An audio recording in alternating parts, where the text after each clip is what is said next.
Well, what is happening, Marvel fans, movie fans alike? Welcome back to the channel.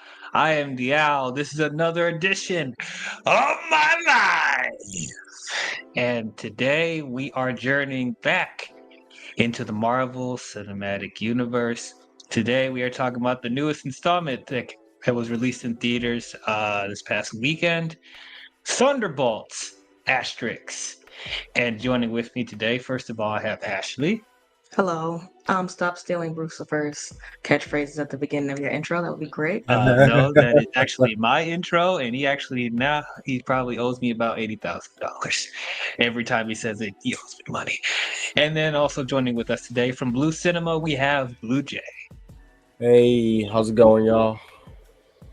Hello, Captain Sugar. Oh boy, here we And I'm go sure again, that's not going folks. to be the last time we hear this on this stream. But yeah, let's not waste any more time, man. Let's get into this discussion for Thunderbolts Asterisk. This well, I wouldn't say highly anticipated because nobody really knew what to expect with this. But anyway, let us get into this. And as always, we have to remind the viewers out there, this is a spoiler-filled discussion. This movie's out in theaters. If you guys don't want to know anything about the, potential reveals and twists and the credit scenes and anything that may set up to other things, if there's stuff in here, if people die or not, if you don't want to know any of that stuff, go watch it and then come back and listen to the replay. You guys know the drill. You have been warned. So, we may have some other people pop in. Of course, I threw the invites out there to anyone, so we'll see if anyone else pops in. But right now, it's just going to be the three of us. We're going to have a nice discussion, maybe debate. We'll see what happens. All right, so yeah, as we all know, I mean, I regurgitate this every time. Marvel has been in a struggle since Phase 4 has started, since Endgame. The Marvel Cinematic Universe has not been on the great footing. The movies have been mixed quality, and the shows even more of a struggle. I know there's people that like a good amount of the shows. They like their WandaVisions and Falcon Winter Soldiers and Lokis and all that stuff. And people do enjoy stuff in the movies, like Spider-Man: No Way Home.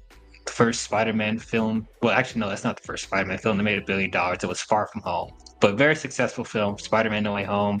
People love Deadpool and Wolverine that came out not too long ago, and so there was stuff like that possibly could have gave us a glimmer of hope.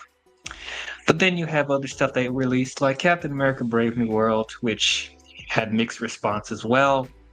I thought it was fine, but definitely could have done better to develop Sam Wilson as new Captain America and possibly get this, Avengers stuff back on the road, because we're about to have Doomsday next year.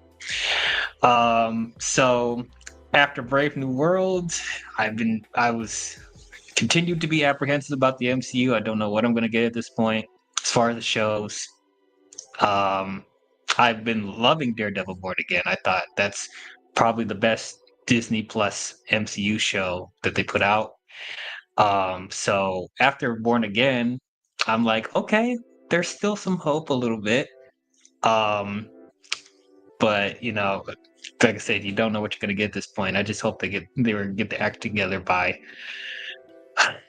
Fantastic Four and Avengers Doomsday, and Spider-Man Brand New Day is gonna come out for that too. So, but as far as Thunderbolts, once again, I should learn my lesson by now, because it's been over 20 years of me going through the same thing. But when I heard that they were going to do a Thunderbolts movie, I was like, why? Why? This is not what we really need right now. Not that I'm like against the Thunderbolts movie, but just like you're bringing these like C-level, D-level anti-heroes and villains from other films, and it's like, I don't think this is the right time to introduce that right now. I mean, I love Yelena from Black Widow, and she was one of the few good things about Hawkeye. I love Red Guardian as well.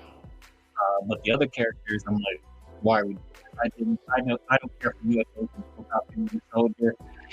Ghost was an okay villain and Wasp, but not like super memorable either. And then the whole thing with Taskmaster, like did nothing with that as well. So I'm like, okay, so Marvel's gonna try and make their own Suicide Squad. So that's what it seemed like anyway. I like to call it Guardians of the Suicide Galaxy Squad. They're not in the galaxy though. I mean, they're in the I'm Milky Way talking galaxy. I'm talking like banter wise, but I'm talking banter wise. We got Darkness on the Wind in the chat. What's up, man? Glad you could stop by. It's okay. We'll get you next time on the next stream, but glad you could be on for a couple minutes. So, I don't know. I didn't really expect much from this, to be honest. I would say like the first trailer I saw from this, I was lukewarm about it. It didn't look bad, but at the same time, it didn't look great either. It looked like a middle of the road film, to be honest. But the weirdest thing happened. The more I started to see trailers from this, the more I started to get excited about it. I don't know. As we started seeing more trailers and other marketing, and then there was like that what was that one trailer that looked like it was like an A24 trailer, whatever. I think that was like the last trailer, one of the last trailers they released. They literally call it Absolute Cinema. Yeah, that one too. I was like, you know what? This actually looks kind of fun. This actually looks like, I wouldn't say I don't know if it's 100% fresh, but it looked like what really stood out to me with that, which I didn't get as much from, say, the Captain America Brave New World trailers, is that this, more than a lot of products we've seen recently, it felt like from the trailers, it looked like it was sure of what it wanted to be. It knows what it was trying to accomplish as far as that. It's not trying to do anything crazy. It's staying in its own lane. It's like the camaraderie with all the characters seemed pretty good. The mystery behind, people were speculating that they're going to put Sentry in this film, and I was like, okay, they don't learn. Why do we keep putting street level? Why we keep putting these overpowered characters in these street level movies? Like they did this in the 2016 Suicide Squad movie. They did it even in James Gunn's Suicide Squad movie, and now we're doing it again here. I'm like, why are we putting Sentry in here? Sentry, I can't stand Sentry for the comics. I'm going to be honest. I cannot stand him. Yeah, it's the easy thing for me to say is, oh, he's a Superman knockoff, which he is. But just his overall development as a character in the comics just didn't make any sense.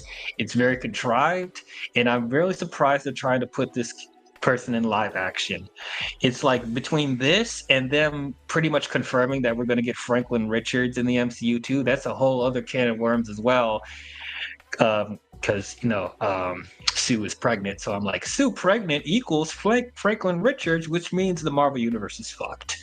And then we just dealt with the Kang situation, which I even questioned that as well, and obviously that didn't work. So I'm like, why do we keep doing this? But I was curious to see how they were going to execute Sentry in here, because that is going to be a tall order. But I don't know. Outside of that, I started to get more excited about it. I was looking forward to it. Did I think it was going to be a game changer? Did I think it was going to save the MCU? No. But from what I'm seeing, it looked like it could be a step in the right direction and probably give us some good vibes going into Fantastic Four and other stuff like that. So, saw this opening weekend, and you know what? I enjoyed it. I liked it.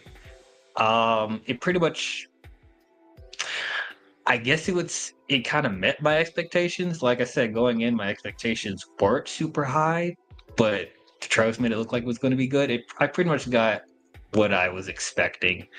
I'll say this: for people that are saying that this is one of the best films in the MCU, I don't agree with that. I don't.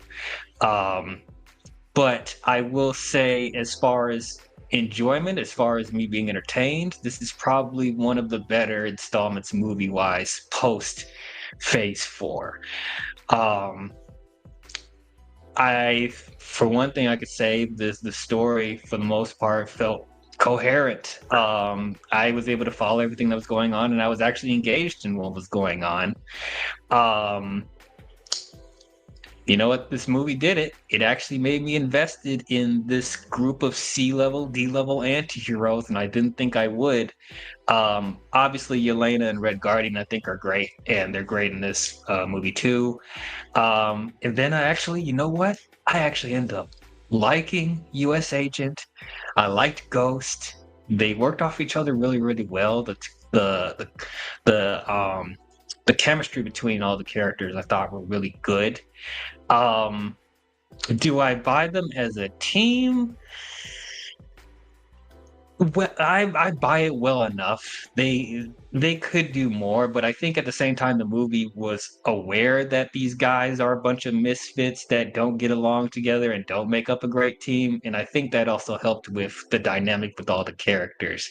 So by the end of it, I'm like, you know what? I do want to see more from them. I do want to see how they play a factor in the MCU going forward. They already confirmed that they're going to come back in Avengers Doomsday, and we'll talk about the other big stuff that they revealed at the end. We'll talk about that later. But I don't know. I enjoy myself. Even with how they handled Sentry, I was surprised how they handled Sentry in this. Um it's not exactly the way I would execute it, but if you're gonna put Sentry in a Thunderbolts movie, this is probably one of the better scenarios they could have done with Sentry, with just with everything established up until this point. There's not a lot going on, I would say, as far as, like, as I said, this is not going to shake the foundation of the MCU. This is pretty much just them establishing the Thunderbolts as a unit. So as far as other stuff setting up and even like the villain to an extent, they could have done more with that. But for the most part, I enjoyed myself. I had a good time with it. But anyway, that's my long-winded thoughts on it. Let's go to you, Ashley. What did you think about Thunderbolts Asterix? Now I'm gonna let Blue Jay go next.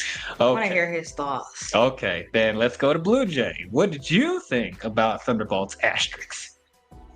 And there's a reason for that asterisk, by the way. We'll talk about that later. Oh yeah. Much like you, I really liked it. I don't think it's great. I don't say, like, I agree. I don't think it's one of the best MCU films ever made, but I do think it's the best Phase 5 film. I'll tell you that. Why you laugh? Yeah. Wait, so you think this is better than Deadpool and Wolverine?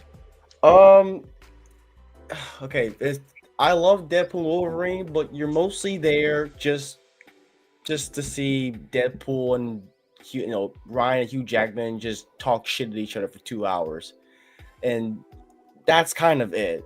It's a fun. I love that movie. It's fun. Cameos, all that great stuff. It's like it's from like first watch. It was like, oh yeah, it's great, and I'll still watch that movie. I own it on Blu-ray and all that stuff digitally. It's just dumb fun. That's all. But in terms of like character growth, like in terms of story, I think this movie is the best. It's the best at it because I really like Yelena. Yelena's become my favorite character in this post Endgame era. Like, I think she was okay in Black Widow, but I think the more I watched some clips from that movie, I was like, I really appreciate her, and I like her in Hawkeye. That one scene where she's like riffing with Kate Bishop in her house, like talking about mac and cheese and stuff. It's always like small stuff like that, just the way she talks and the way she like acts. I like her personality, and I like her more in here. She's become one of my favorite characters in this current era. I do like, now as a team, I do agree. I don't see them as like a team, and it's just so weird to see them we'll get to the ending. I have kind of an issue with it's like a little bit rushed. Um, but as a collective team, that's what I was saying. Like it's like a hint of Guardians of the Galaxy, mostly just because they're just a bunch of losers who got together to save the world, and like that's I think literally I think Valentina said, "Well, they're just a bunch of losers. They don't know anything." I'm like, that's literally Guardians of the Galaxy. Oh my gosh! But at least it's not copying. At least it knows that it's kind of its own thing, and it has its own sense of style. If I feel like some of these MCU projects don't really have a style, they're just kind of going through the motions. And what's impressive about it is that this is directed by Jake Schreier. Like I said, like we talked about this, like directors feel like pretty small, like old. You'd be surprised that a lot of choices here are done by Jake Schreier. Because like that scene where Yelena jumps in the building, that was practical effects. that Yeah, yeah, that one set. Yeah. I really like that. So, great Guardian, great. I like him in Black Widow. He was great as well. I liked Ava, like Ghost. I like her a little bit more. I think she was like a throwaway. She felt like a very whatever. I was surprised they brought her back, but I like her. I like her in this. I like her personality. They don't give her character growth in this at all. This is mostly a Yelena film, if you want my honest opinion. But Sentry was cool.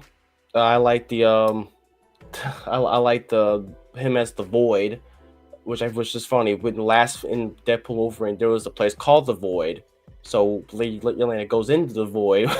Such a like name. Oh my God, I forgot that. So you have a character called the Void, and you have a place called the Void. I'm like, okay. I was like, wait, which one are we talking about? So, but I mean, yeah, I'll get into I'll get into like a little more deep. But for my quick and honest thoughts, I liked it. I really did. So, not much I could really say. Everybody says same thing. Everybody's saying. I don't think it's like 95% or it's like absolute cinema like that one trailer that they called it. But yeah, that's it. I got nothing else. We'll get in deep too. I have some thoughts of what they did, some certain characters, and Taskmaster. Oh boy, I laughed my ass off at that one. Yeah. All right, you go ahead. So you're telling me that this Void Asterisk movie that we all collectively saw as fellow Marvel moviegoers, is one of the better ones out of all of Phase 5. Mind you, in Phase 5, I know it hurts us to our core that we don't like to talk about it, but Ant-Man and Wasp Quantumania, Guardians of the Galaxy Volume 3, The Marvels, Deadpool and Wolverine, Captain America Brave New World, and then this movie is going to be wrapping up Phase 5. You think this is like this is like top 3 for you? This is top 3 for you? Oh. Ah. So Guardians of the Galaxy Volume 3 is the best. So I forgot about that too. I can't believe I forgot about it. I What was the forgot. other one again? Phase 5? I'm telling you, It's, Phase 5 is a very quote. It's not very movies in this phase though, but Yeah. and I hate that it started off bad and it's also ending bad for me. I don't know if I didn't see what you guys saw, but for me, I was very excited going to see it. My expectations were actually pretty, level-headed. I had a little bit more expectations going into it. I was a little bit more excited. Because I was like, finally, another Black Widow. This is somebody I can root for. Yelena was probably the best part of that movie. And I mean, that's fine. I was like really disappointed that Ghost was back. So I was like, I didn't care for her.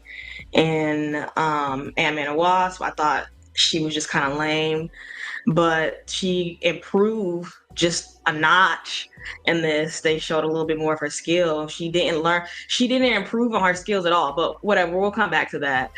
Um, I felt like it had potential. And then somewhere in between him becoming Century and Bob, it like fell off. I knew when they didn't go back for Bob when he fell into the side of the mountain, I was like, this movie is gonna go downhill from here. It was really bad from then on out. Valentina was really frustrating as a villain. It was like she started off with potential and then she fell off. It was like watching Snow White all over again with Gal Gadot. I was just like, what is going on here? Is that bad? Yeah, she got really bad immensely. It went downhill very fast for me.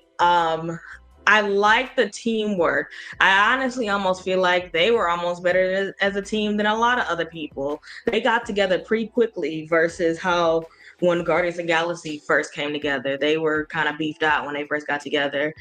I don't think they're as silly and goofy as Guardians of the Galaxy. I definitely can differentiate the two, but I do think they're an odd group. But mind you, it's like 50 million different versions of Thunderbolts. This is just one of them. It is so many different varieties.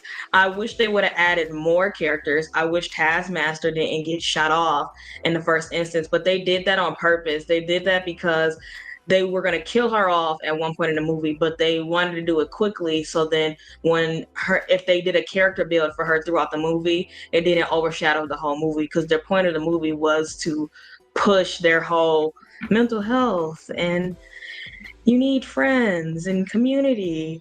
And it was just, we'll get to the part where I got more frustrated, but I didn't care for the movie very much. It was very frustrating. This is probably down there with Madam Web for me. I might be in the minority. I just really didn't care for it. And I actually stayed awake for this whole entire movie because I was like, it's going to get better. It's going to get better. We're finally getting to the meat, and they let me down. I felt like how I felt when I watched Agatha All Along, and it was just like, what is happening here? Yeah, I don't know. If I had to pick for like how I wanted to level out Phase 4, I definitely would have. I thought a Spider-Man movie was in here, but I guess not. I definitely would have Guardians of the. Huh? No, I'm sorry. RJ's here. I'm sorry. I didn't even hear him come in. Welcome to the channel, Wrestling Justice. How you doing? Hello, hi, Madam Web. I'm sorry. I really did not like this movie. I did not like this movie at all. I just was surprised by that. That was like an interesting comparison. I was like, what? I did not care for this movie at all. I like certain dynamics. I like the father-daughter moments. I like how they stuck together as a team. I even like Bob. I hated Century. It felt like they were pushing him too hard. It was like he never acted before when it was the same actor. I thought it was going to have potential when they shot him up when they were up in the mountain and like outside the lab. And then he like started flying. I was like, this is going to be great. And then when they had him in that stupid suit, I was like, and I was like, did they dye his hair? Yeah. And then as soon as I said that, they were like, did you dye your hair? I was like, thank you. I thought nobody was going to talk about it.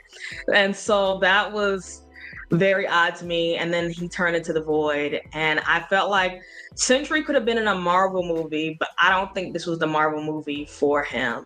Yes, he's part of the Thunderbolts. That is very known. Bob's actually more so part of the Thunderbolts than anybody, because Sentry inevitably does get defeated, but in the comics it's with Captain Strange and Mr. Fantastic, which I was pissed they went to New York and Doctor Strange or none of them made a cameo, and I was like, why do we keep coming back here making their rent go up to $1 billion every month?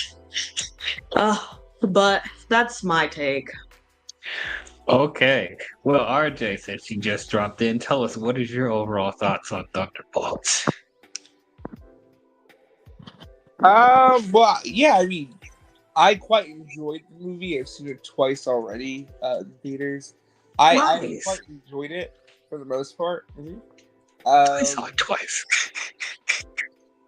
Anyway, go ahead.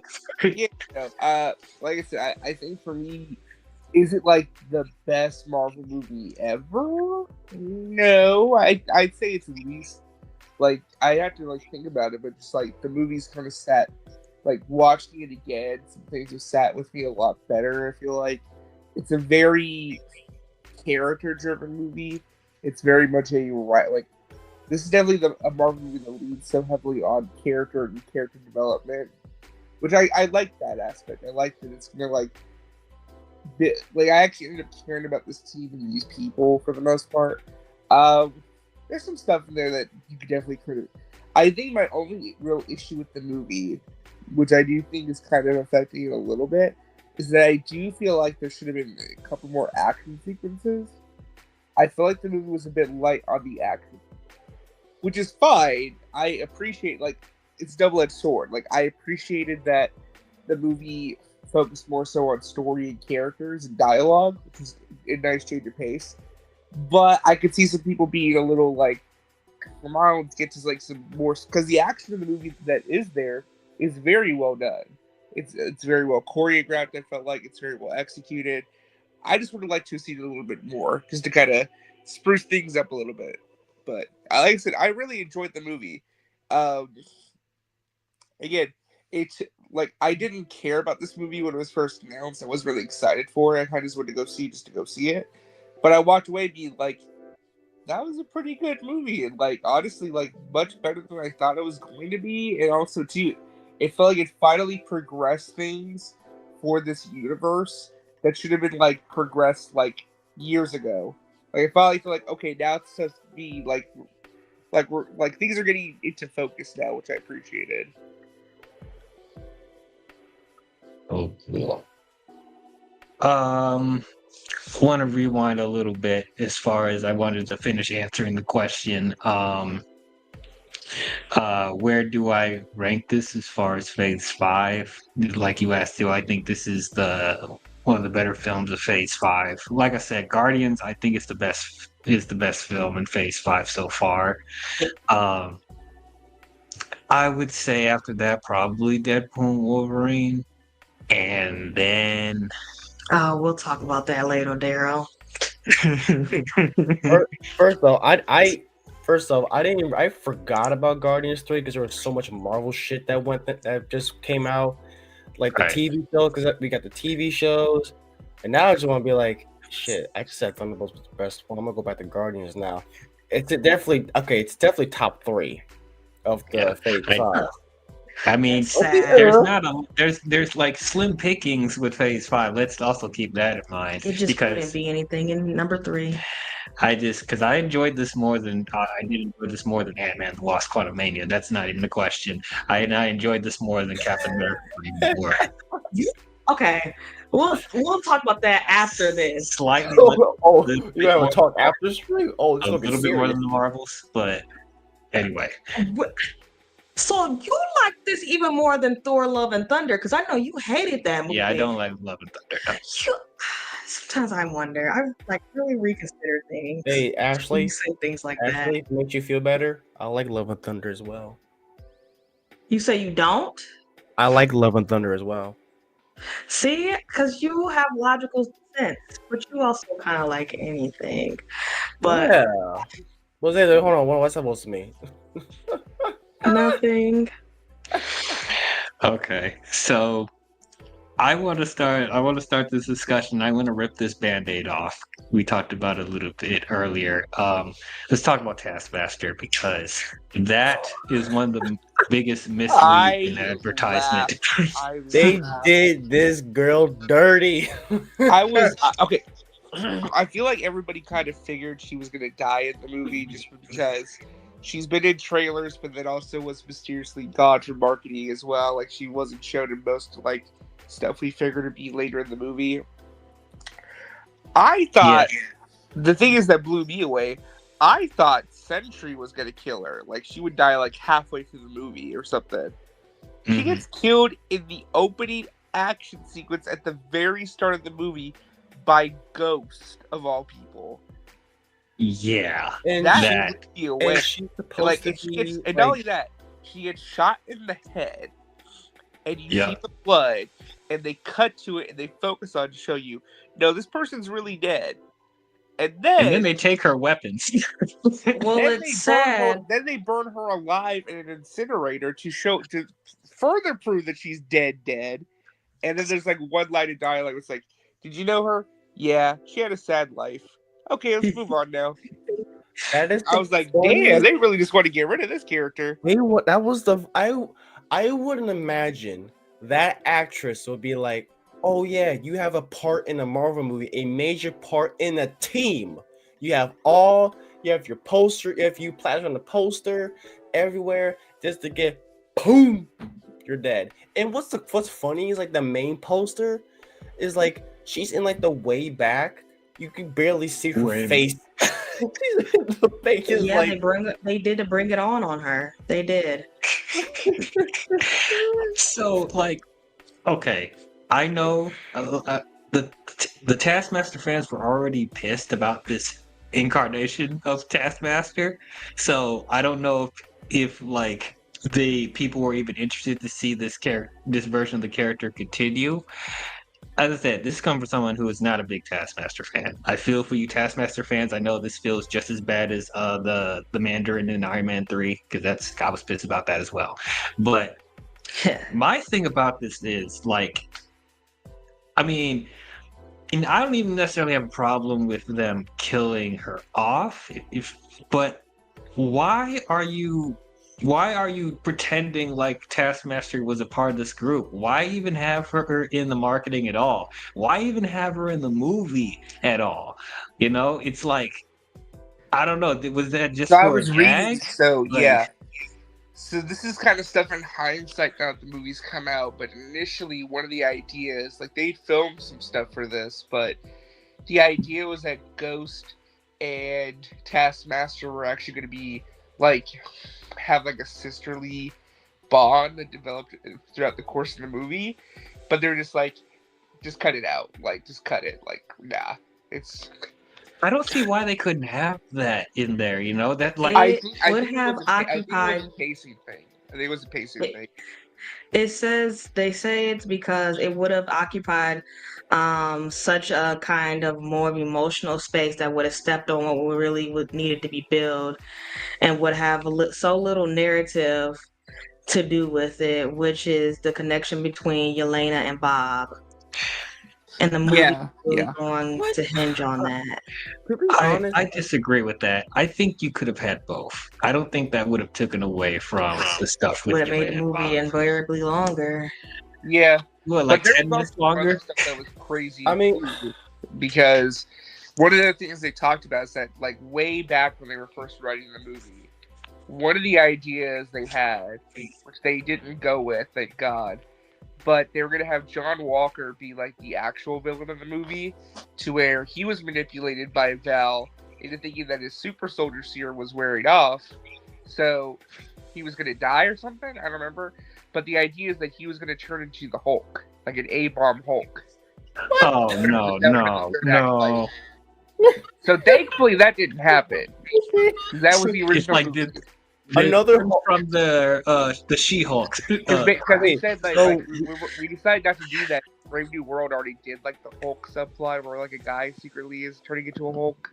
So Yeah. we would have gotten another non-Hulk Marvel film with a Hulk. Well, and character. also he would have turned into A-Bomb, the character A-Bomb. They would have called him A-Bomb. yeah, A-bomb. That's what I'm.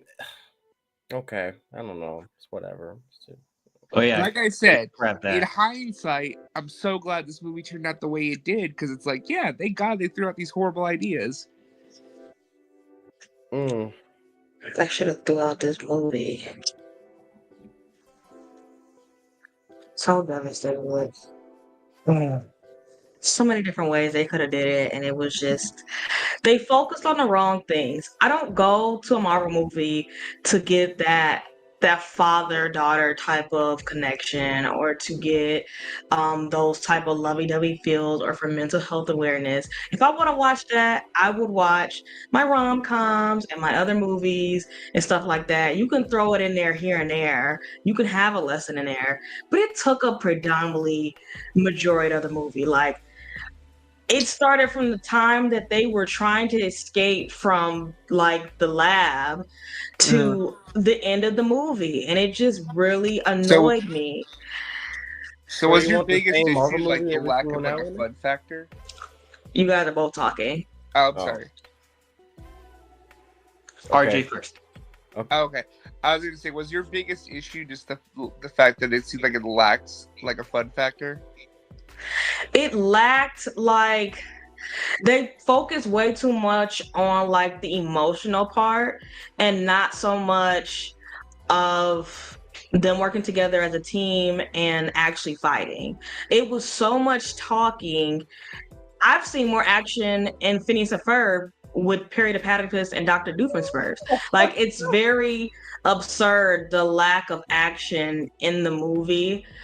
And it's kind of frustrating because I thought it was going to be more. And then we were trying to, like, it's Valentina. She's really the villain. But no, it's actually the void. And you guys got to defeat the void. But then you got to deal with the whole Valentina thing. But nothing really got solved other than them defeating the void. And now we can't get Century. So now we just have Bob left, which is the problem with Bob. I think he has a very nice Dahmer school shooter type of vibe, type of character. That's the kind of vibe he gave with his face and how he looked. But he was adorable. He was like Yelena's little pet. Like, he was in her back pocket. My favorite part probably was the part where she wrapped him around her waist like a little baby and started kicking behind. But it was just, yes, it's good to have mental health awareness. That's great. But I was very upset about the ending. I know eventually we'll get there and like that whole part, but it got to the point where it was a lot of yapping and not too much fighting. It was just a lot of character development, but it seemed like the movie wasn't very long for the real good parts of the movie. Yeah, I could see that to an extent actually. Like, I do agree with you and RJ as far as action. Like, there could have been more action in there because the action we did get in there I thought was really good. But they spent more time with the character interactions and the mental health stuff. So yeah, there could have been more of a balance with that. I agree with that. I don't. I guess it personally didn't bother me because as I said, I thought the character interactions with everyone was really good. And I think in turn with the mental health stuff that they were doing in here, it helped to humanize Yeah, and just to them, really quickly especially with clarify, Bob, because Yeah. Bob is such like Sentry as a whole is such like is a hard character to make relatable from the comics. Because he's not supposed to be relatable. These are comic book characters. Yeah, but at the same time, you have to make these characters relatable for a general movie-going audience for them to care. I know Yeah. people don't like. I know the comic fans don't like to hear that, but they do have to do that to make it accessible well, to you as many should make people your as characters possible. likable to where you want to see them succeed, you want to see them win, right? And yeah, just to quickly clarify too, like the action thing is like that's my only like nitpick with the movie. I kind of respect the fact that they're like, let's toe, like, not like we're not going to give you action, but I did appreciate that this movie was like a little bit more about grounded, really look at these characters on a deeper level and really like try to dive deep into stuff. I like that, but I also think too it's not going to appeal to everybody, clearly, because some people do want more of like their popcorn, fun Marvel movie, and when this movie has that, it's great. But it's also trying to do other stuff too, which might not work. I don't read comic books. Though at the same time, like where I can understand where Ashley's coming from as well, is because with what they're setting up for stuff going forward, they don't do enough with that. Yeah, this shouldn't have wrapped up phase 4. Personally, I don't read comic books just to point out what the comment had said. I wish I probably wouldn't mind as much if it was a little bit more meat in there. It's a way to make the characters, you could be more empathetic to characters without it being the way that they put it, in my opinion. It's been so many times where it was characters where I was like, I hate him. Like if we were to go back before Soldier or whatever, like the beginning of Winter Soldier, I don't think anybody could tell me that Bucky was a good character. I did not like Bucky. I did not care for him. You didn't like him in the first Avenger? The Captain America, the first Avenger? I mean, when he was a regular person, he was fine. But like when he got that, super soldier serum and the mechanical arm, and he has like the long hair, I did not care for him. I didn't care for him as a character. I thought he was just, kind of evil. Then we found out he got brainwashed and everything. But his character development was great. You can build on character development. You don't have to push it all in one movie. Like it doesn't. The same thing with Guardians of the Galaxy. They didn't push all the character development in one movie. It progressed as the movie went on. And I feel like that's kind of what they did, is push everything all in one movie. We already kind of have sympathized with a lot of the characters prior to because of the other things. But I guess for casual moviegoers, if you don't really know them, except for some of the things you saw them in, you wouldn't know where to build off that sympathy. So I guess that's what they were trying to do. So I don't know. They were trying to force a lot of sympathy in that movie. So let me ask you this, going back to Guardians of the Galaxy Volume 3 specifically, did you like all the stuff that they were doing with Rocket's backstory? Oh, I bawled. I cried so hard. It's like... I want to see that reaction when you saw that in the theater. It's like, man, he has that clarity now. So you didn't get any similar vibes with what they were trying to do with Bob and the Void, stuff like that, and like the rest of the team trying to... The only time I felt sympathy, again, was with Yelena and her dad. Those were, and that's probably because I'm a daddy's girl. But like when he came flying down the middle of the desert, he was like, "I'm here." I love that moment. It was so funny. That part, he was like, "You named your team after your soccer team." She's like, "Oh my gosh, you're so embarrassing. Please stop." Oh man. Yeah, I loved all that.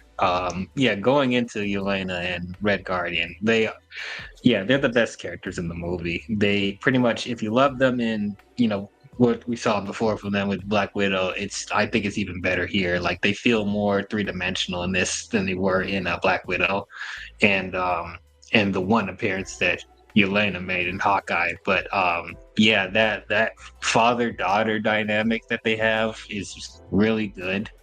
And once again, it like one of the reasons why I did like the whole mental health thing, because it also played to her as well, like feeling like she's like stuck in a never-ending cycle of doing horrible things, and this is trauma that she's been dealing with since she was a kid, because especially with her and Natasha growing up. So, and now that she doesn't have anybody, now Natasha's dead, haven't heard from Red Guardian in like over a year and stuff like that, and that she's just stuck continuing to do these jobs for Valentina, being an assassin. She doesn't feel fulfilled in life anymore. I'm actually surprised she didn't reach out to or try to reach out to Sam Wilson or something, but whatever. I think even then, because like at the same time, she feels like she's not worthy of going to that higher calling. Even when I forgot who said it, but like they were bringing up like, oh yeah, Red Guardian talking about maybe you should go into the similar footing as your sister, and she was like, no, I don't think I'm good for that. Right. So I don't know. I love that whole journey. I love that whole progression. Red Guardian, he's still doing his funny stick here and there, but I like that they actually took some moments to actually have some serious, heartfelt moments between him and Yelena. So I thought all that was great. I do have a side question. Yeah. I was confused on what was going on with John Walker. So, yes, I do remember his wife left him and took his kid. But that was because again, that's his own doing because he's kind of an a-hole. Yeah. He was an a-hole to his family. Yeah. And then when they left, now you feel bad. But it's your own, I don't know. And for everybody else, I gave him I felt empathy. I felt bad. Did I feel a little bad that his family left? Yes, because that's probably really hard. But I didn't feel too bad about him. Like he's I don't really have sympathy for him. I mean, that's understandable. Like from surface level, it's not like he completely changed as a person. And it's like To the full extent. He was Yeah. very sexist. He was very rude. He was mean. It wasn't until Bob turned into Century where he actually showed him respect. mhm. He was not a good person. I don't know what really kept him in the group. Maybe because he was trying to be a better person and be like, look, I can be a good man, that type of thing. But I just thought it was very interesting how his character was portrayed because I was like, yeah, I bet your wife did leave you because you're mean.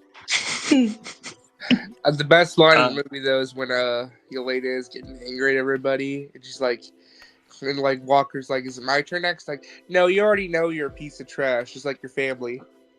I was Oh like, man, damn. Yeah, That that was so was good. fun. That was I'm hilarious. like, damn. that was okay. great. Yeah, great. Well, so I guess for me, I think what really helped with him is that like I said, they gave him a little bit more personality than I thought they had him in Falcon Winter Soldier, and then that you could see glimpses of him wanting to be a better person and him actually starting to come around to being part of a team.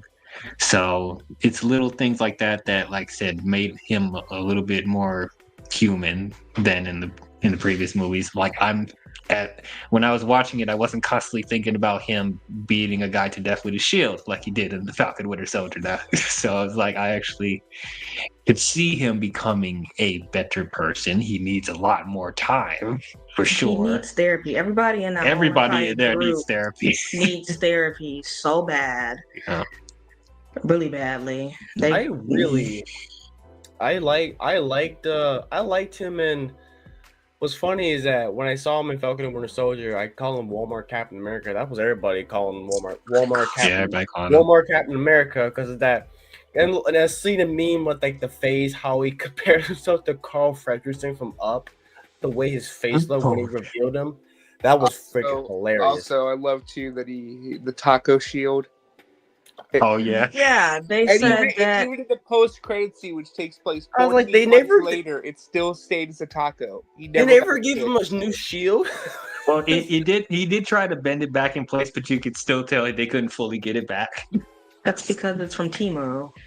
Yeah, Team Team Captain Wi- America. So yeah, I really liked John Walker in Falcon and Winter Soldier, and I liked him a little bit more in this because I like what they were trying to do with him. Because this movie is more like a redemption movie. There's some of these characters. I think they did a pretty good job. I forgot what. It's been a while since I've seen Ant-Man and the Wasp. What did Ava do? So I know she was like trying to do something with her powers. It's been a while since I've seen that movie. She was trying to stabilize them because it was getting to the point where she was basically phasing out. So she was trying to stabilize them or like basically get rid of them. And that's when I cannot think of his name, was also he found out that Penn, old buddy that he used to work with, Yeah, Goliath. Goliath was helping her. And they needed basically Penn's lab to help stabilize it. And it went haywire. It didn't go very well. It was chaotic. I sympathized her more in that movie than I did in this one. Not saying that everything isn't bad. I just wish it was a little bit more progression with her powers, because it's been years since Ant-Man and Wasp's been out, and yet the only thing that you have gotten down is how to phase out for about 60 seconds. All right. And you got a new suit. That's great. I like the suit. I did. I like her suit. Yeah, her Pretty suit badass. is cool. She doesn't look kind of like in distress like how she was.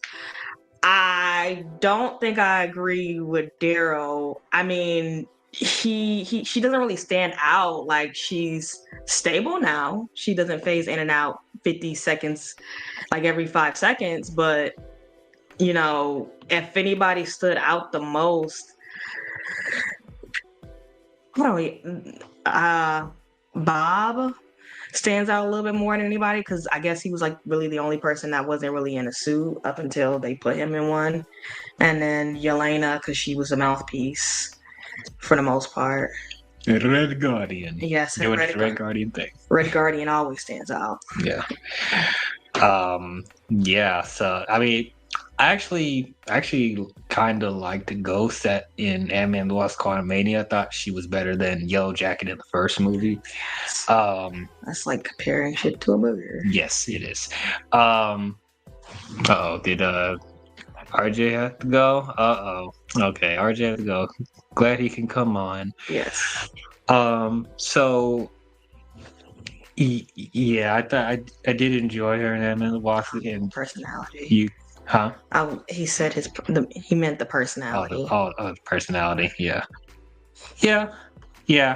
I think once again it's a similar thing with Walker, is that like seeing a little bit more of her personality in this. Like, yeah, I do wish they could have done more to enhance her powers or her learning a new skill set. They could have done more with that. It's like you could still only phase out for only a minute.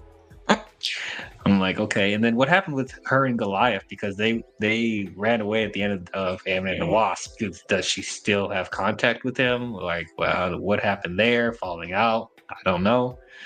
But I definitely want to know more about that. What do you think of Valentina? To be honest, I always forget her character. She popped up in Black Widow. What was her first appearance? Black Widow. She was in Wakanda Forever here and there. I honestly forget what her role is, honestly, because her appearance is just so sparse. You just forget that she's there, and now she's like. Wasn't she in Falcon and Winter Soldier too? She is. I just forget her. Oh yeah, she had this group called what's it called Oxy something. Ox. I don't know. She was in Black Panther, Wakanda Forever. She was in Black Widow, Thunderbolts, and that's really all. Oh, okay. So she wasn't in Falcon and Winter Soldier. Yeah, I forget that she's there. I just think she doesn't leave much of an impact. I like Julia Louis-Dreyfus in the role. I just like the fact that they gave her this really tacked on backstory where the Void touches her and she's like, "Oh yeah, you were a little girl and you basically got the Mafia to you just basically get your father killed." Okay, that's a really gut-wrenching scene, but I felt like that was kind of like tacked on. I was like, really? It was unnecessary. We get a backstory for her. It didn't go anywhere. It was almost like they were trying to get us to sympathize with her too, because basically most of the point of him touching each person was showing them a piece of how they became. And so when they did it for everybody else, I was like, okay, this is them building off of everybody's emotions and trying to make everybody seem like they're normal. And I guess they were trying to make it seem like she's just a regular person. She's not a regular, super villain that's trying to take over, that has all this money and super powerful. She has emotions too, but sympathize with the villain. Every villain does not need to be sympathized with. I don't have to have emotions. Thanos. What about for everybody? Thanos. I don't think they did that. Care. I don't think they did that. So they did it. So he did it with Yelena, John Walker, and Valentina. He didn't do that with Red Guardian or Ghost because they didn't do any of the characters. Or well, we kind of know Bucky, but we only kind of rehash that. That's the thing. I think we already know the backstory with Ghost and Bucky, so they didn't need to regurgitate that again. We could have gotten something a little bit more with Red Guardian. He wasn't gonna touch that man. That man was mean. Nobody cares about him. He's mean. He's everything that happened to him while he's so sad is his fault. Everybody Are you else, talking about Walker? yeah, everybody else for the most part, they were really straight up taken advantage of. Yelena was a child. I mean, the Red Wait, did I Guardian. say Walker or Red Guardian? Because I meant No. Red Guardian. Oh, you mean Red Guardian? Yeah. I'll be right back. I don't. I'll be right back. Okay. I don't know so much about the Red Guardian, but I think that more so the fact of, Yelena, they wanted to kind of put more of, what they went through. Of course, they had the whole Black Widow movie, but it was more so focusing on Natasha, not Yelena. Mm-hmm. With, everybody else, it was kind of trying to empathize and show on the background. We didn't really have any background on Valentina at all. So I guess that's what they were trying to do, but I didn't care about her. She's the bad guy. And yeah, that thing we saw when she was a kid, like I said, it doesn't go anywhere. So them trying to sympathize with it just fell flat. It doesn't make us sympathize with her anymore because she goes back to being unlikable in the next scene. Yeah, she was supposed to be like the Marvel version equivalent to DC of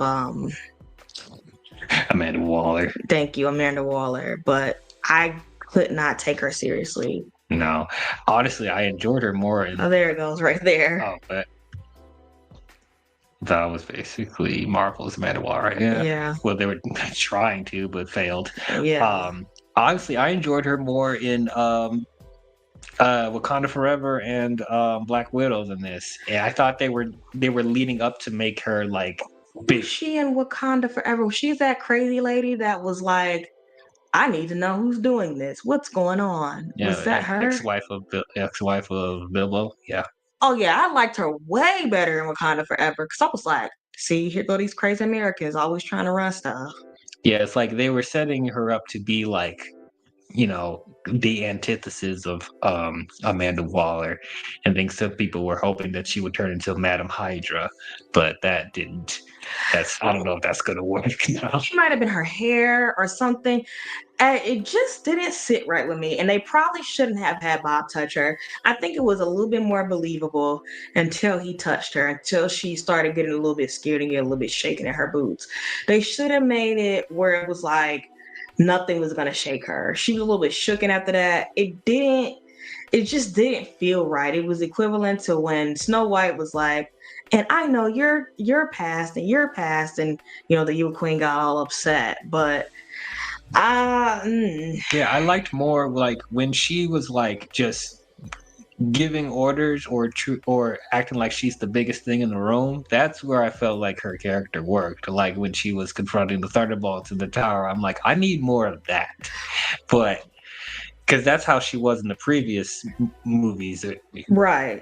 So it's like in this one, it just felt like she was just a timid lady, as like didn't have control of what was going on. And so it's like I don't know. It's like her intimidation, like whatever little there was, it was gone. And then the assistant thing, I'm like, how did you feel about what is her name, Mel? How did you feel about her? Because she was like, we need your help. Do you feel like she was basically just setting them up? Or do you feel like she genuinely was scared of her boss? Because to me, it felt like she was trying to trap them. It very much was giving she was setting them up to get shot up. That would have been clever to do. I was thinking about that for a second, that maybe she was going to set them up, because there was one specific thing. Like, I think the second time she called Bucky, and then Valentina found out, and then nothing happened to her after that. Like, there was no repercussions or consequences. Like, and I was like, is this done on purpose? Is this a trap? And then that doesn't go anywhere. We just don't see her until another nitpick and flaw of the movie, because if I found out my secretary is over here being a sneaky little agent, she would have to have her head on a platter. You can't sit over here and blow up my whole plans. You were the one that had created. Now you're getting a conscience? No, that's not how it works here. Give me a new secretary and you're going to train her. And then after you get trained, she's going to shoot you and kill you. Because why are you trying to blow up our spot? We're trying to get things done. I'm about to take over the whole entire world with this new super soldier, and you're just over here telling Congressman Bucky. Yeah, I'm back. that did bother me. I'm not gonna lie. Hey, Blue Jay. Ugh, I ordered some pizza. Oh, okay, cool. But yeah, we were talking about Valentina, and it's like, you know, there was a lot of missed opportunities with her. Like we enjoyed her appearances in Wakanda Forever and Black Widow more than this. Like it felt like they were trying to build her up to be the antithesis of Amanda Waller, and possibly people were thinking that she was going to turn into Madam Hydra.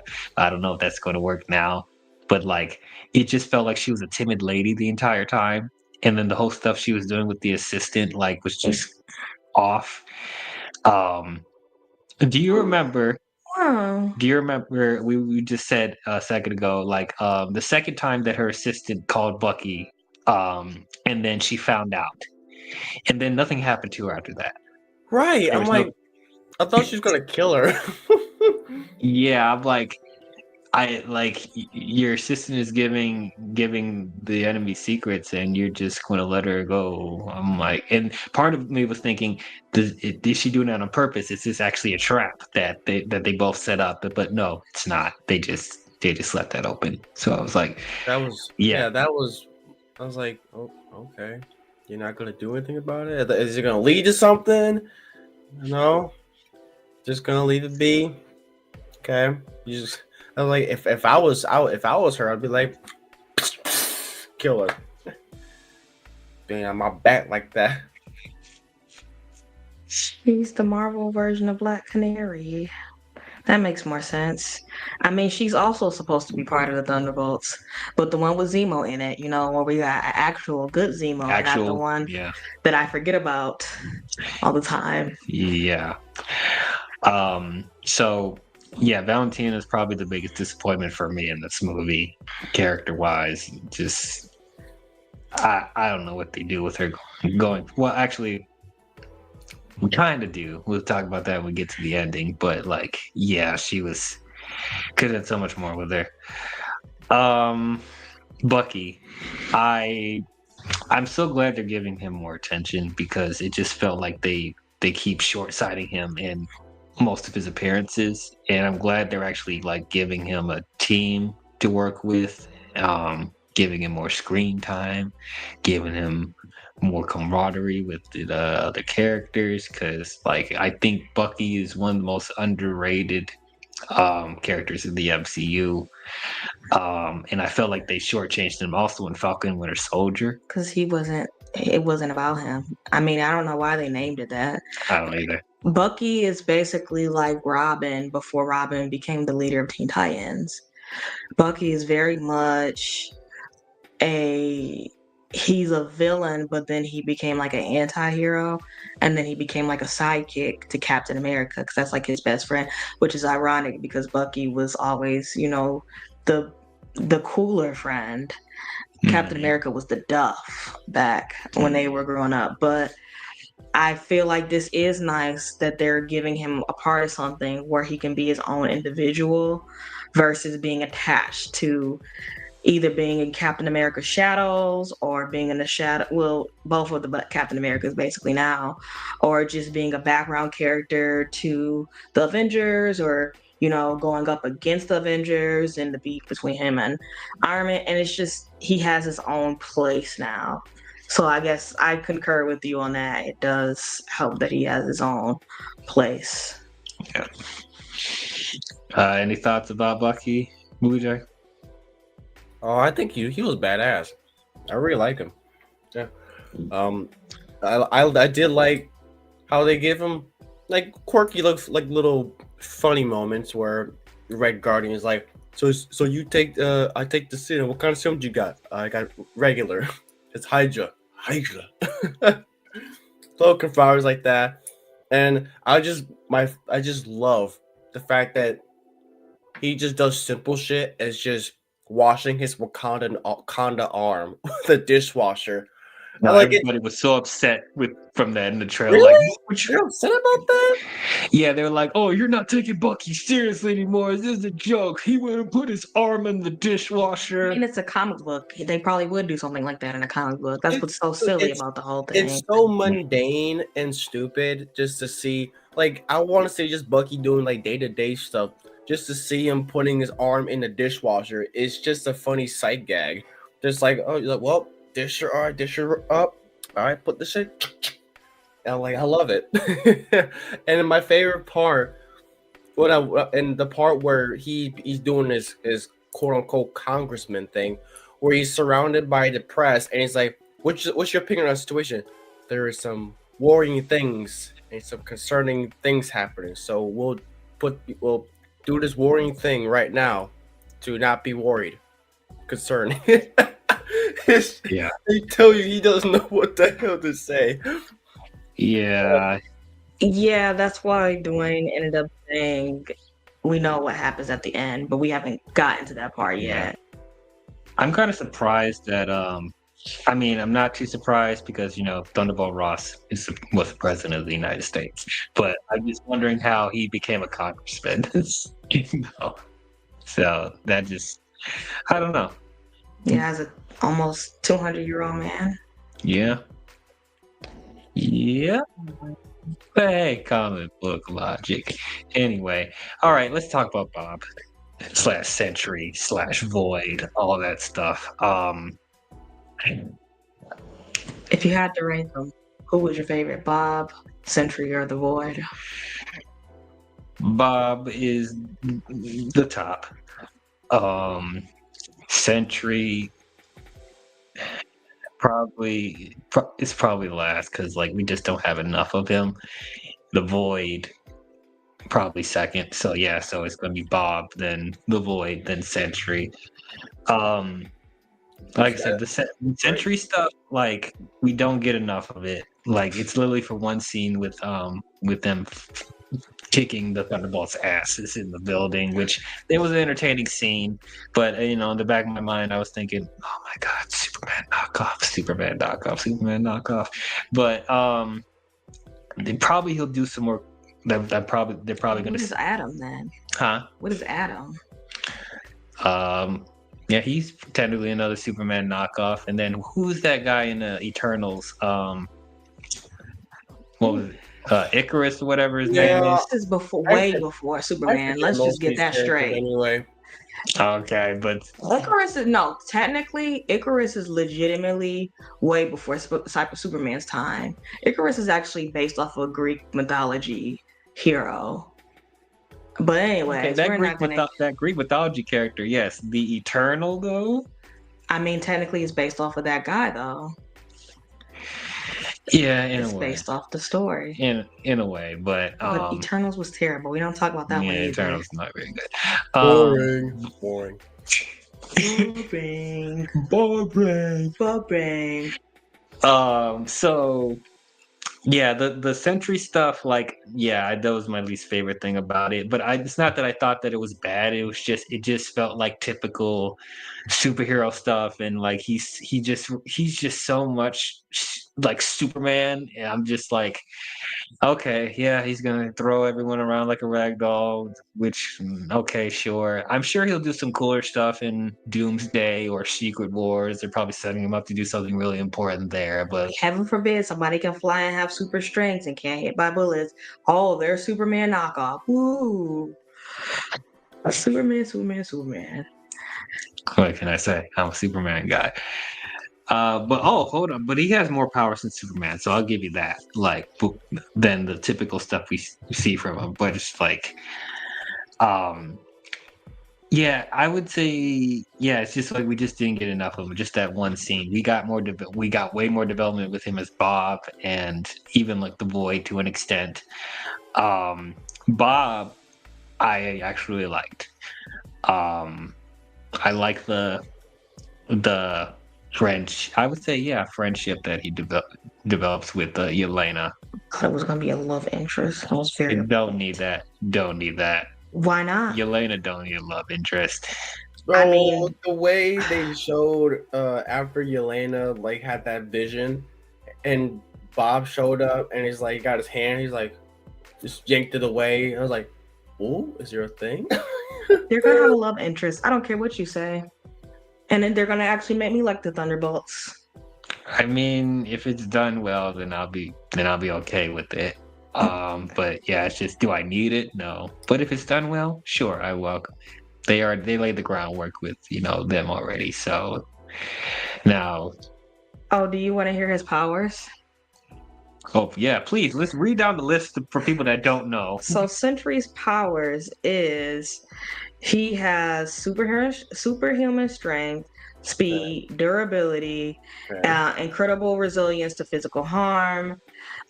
He can multiply energy, absorb it, and project it in various forms, including energy blasts and force fields. He can alter the molecular structure of objects, giving them a wide range of possibilities. He has photokinesis. He can control and manipulate light, which can be used for various purposes, such as blinding opponents and creating illusions. Where was he in Infinity War?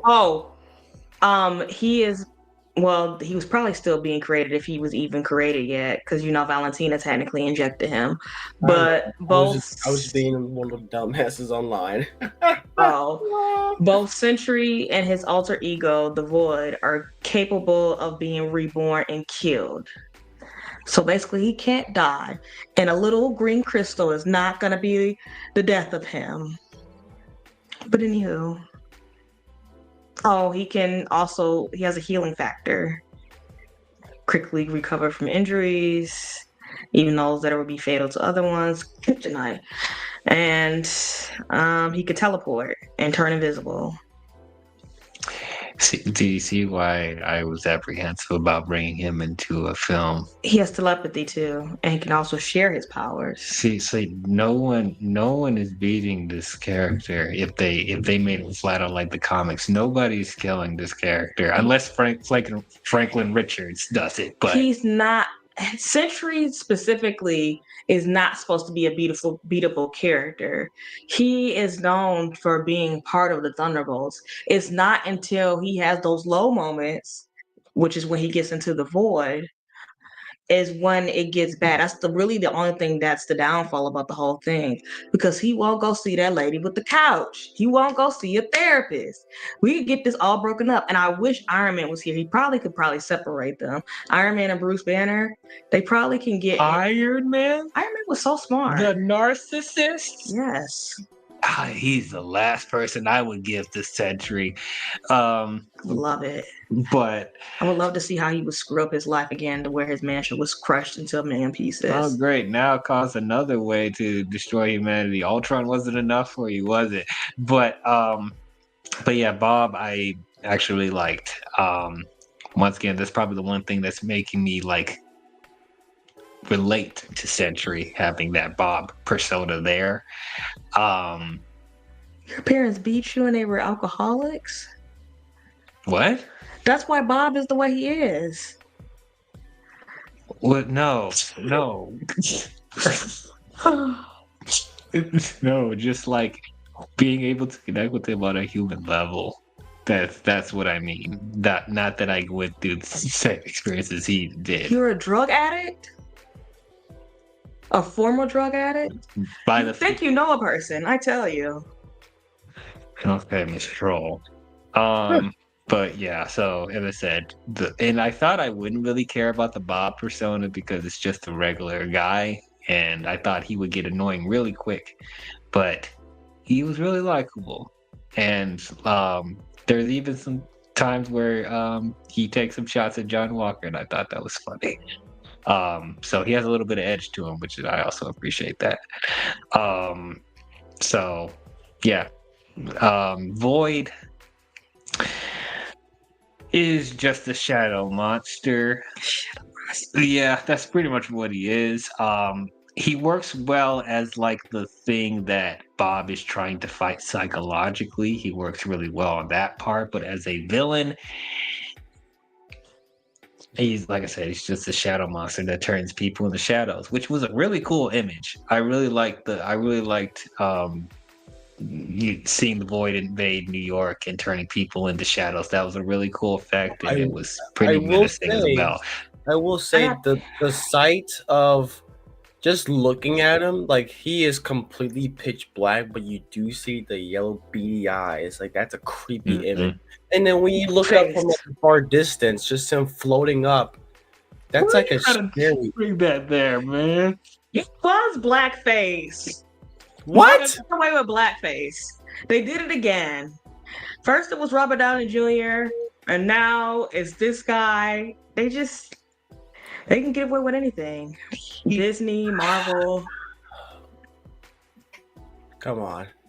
He's a shadow monster. He's not trying to be black. Man. I said pitch black. Oh my. I don't know, but I like that one. Go ahead. Oh no, just I like the sight of just him, just like the floating up in the air in the far distance. It's just a scary image, and just all the shadows, like just so it's a creative choice. I actually like that. Mm-hmm. I don't know if you heard this in the theater when this happened, when Red Guardian was talking to that little girl and they were having that sympathetic moment, and then out of nowhere she just turns to a shadow. I heard the entire theater gasp. So funny. I laughed so hard. I know they were so mad at me, but I thought that was hilarious. I personally You'd be like, why you I laughing? don't know how I thought it was going to go when we got to the void, but it did not go the way I wanted to. I did enjoy Bob. I enjoyed him throughout the whole entire movie. I'm also one of the few people that enjoyed Professor Hulk. Did I hate that he didn't turn into the Hulk when he was supposed to? Yes. But did I enjoy Professor Hulk? I did. I thought he was very cartoony. However, I did enjoy Bob. I thought he was great. I enjoyed Century. I enjoyed the action that he brought to the table, the 5 minutes that he did show up there. I did not enjoy how he was second guessing himself, and basically the Thunderbolts was like, why did you do that to your hair? Why do you look like that? I didn't like how Valentina basically turned on him and was like, that's why I wish they would have went and got him first and not her. I don't know how she got into his mind so quickly. I don't know. He was just too vulnerable for me when it came to that part when he turned into Century. I was really excited because I was like, he got shot up, he's dead. And then everybody was like, nope, he's alive. I was like, look, he got a 6-pack. He looks real cool. He's like really powerful. Like, this is great. I was really excited about it. And then she takes him back and puts him in this go-go suit, this go-go jumper. He looked like he was about to go and be on like WrestleMania or whatever. And I was just really upset about that. And I didn't understand it, but it was like, he even choked off Valentina. And if it wasn't for stupid Mel, I should say, he probably would have got away with it or like did something. I really enjoyed that aspect of it. I wish we got more, and we probably are eventually, but I want it on a more positive aspect and not in an evil sense, because I really want to see how far his powers can go against a good villain, an actual good villain. Like, I want like a Thanos level, dark side. Dr. Doom. Yes, Dr. Doom type of villain. Like, I want to feel like it's worth something. I want a good fight. I want to feel really great, like how I did in Endgames. That being said, I did not care for the Void. I did not care for it only because it was very demonic to me, but that's my own like personal thing. I didn't like how it ended either with the Void. I don't know how they were supposed to defeat him. I haven't came up with that analysis in my head yet. Once I do, I will share that with D-WIZZLE, of course. But I didn't care for the Void. I didn't like how it ended. I liked how they did poof all the people away, but that also kind of gave like they gave like atomic bomb type of vibes, because when they dropped atomic bombs during the war, people's shadows were like dispersed across. To this day, their shadows are still out there from the atomic bombs from back during the war. That's what it made me feel like. I was like, dang, like Do you want to hear a that's fun fact? really what you You wanna hear a say. fun fact? When you said that, that was the inspiration Jake Schreier said, and that the director said. The That's shadows. That's the That's inspiration. makes nuts. sense. That's some dark, deep stuff. Like, I didn't care for that. I was like, dang, like you're gonna trigger some people with them going to see those movies. But it also was kind of triggering because it was like it also reminded me of Infinity Wars when all those people like just poofed away and turned into dust. I was like, I'm just not getting over that. And now you're re-triggering me. Luckily, it didn't go, what was it, 70 years that they disappeared? 5. And it felt like that. But yeah. 70 years later. So Sentry was cool. For me, it would be Bob Sentry and then the Void. If they would have defeated him in a more perplexing or a more like groundbreaking way for me, I probably would have enjoyed it better. If the Kang experiment succeeded, it would have been cool to see Sentry versus Kang. That would have been a cool battle. Yeah. Kang? Yeah. I mean, who says, how that ended? He's just sitting there on his throne, pissed off that he got defeated by a little twerp. Because that doesn't make any. I can't believe they set that up. That was just They thought disrespectful. that was a good idea. Oh, yeah. His first introduction, we're gonna have him beat by Ant-Man. Our big Thanos level threat is getting beat by Ant-Man in the first movie. Who greenlit that? Oh Technically, it's supposed yeah. to be Kang the Conqueror, then Thanos. That's what's even crazy. Oh, that's even worse. And what's even worse is that the movie ended with Paul Rudd saying, "We defeated Kang. We will never have to defeat that guy again." Oh, it's be so great. Telegraph to nothing. Yeah. But I do want to comment on like the act, like the third act to this movie. I actually let's get into that because that's the biggest point of contention for people. Which I part? like the third. The third act and how they ended it. Mm-hmm. I mean, I liked. It's not like a big climactic battle where they have to fight like a big city thing. It's mostly like a psychological battle. That's what I like about it. It makes it stand out a little bit more than just a typical CG action, like Captain America, where it's just him versus the Red Hulk, and that's your movie, like the end. It's a lot more like internal. That's what I like about it. Yeah, I'm of two minds about it. Like, I do like that it was more of an internal fight. It was more of a psychological fight because, like as I said, even though I like Sentry more in this movie, I still don't think it was a good idea to put him in this film. But since he is in this film, there was no chance in hell that the Thunderbolts were going to beat him physically. So what do you have to do?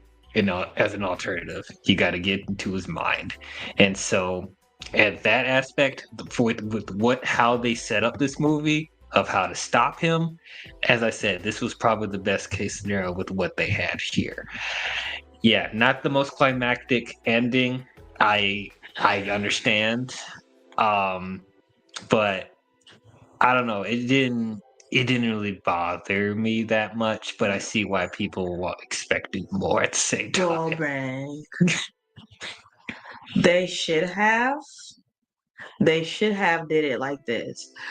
They were in New York, and I personally feel like it should have been a cameo and then basically a cliffhanger. They should have just left us on a cliffhanger. You know how freaking geeked I would have been? You wanted Infinity War that shit. Yeah, basically. I basically kind of wanted it to be like, they get out. Or they could have even like they got out of his brain somehow, not to the point where like he's like over here fighting Void as the final boss. But when they kept breaking through all the walls, they eventually got out. and then everything kind of turned back to normal. And then in the end credits, it was Bob getting really depressed again and the void coming.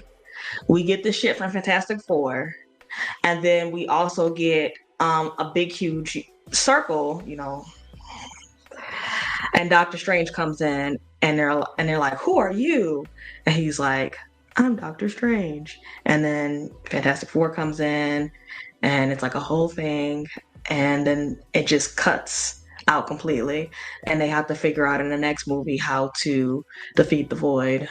And that's personally how I feel like it should have ended. But they ended it with hugging because they want to show awareness to mental illness, and you don't have to fight with your fists.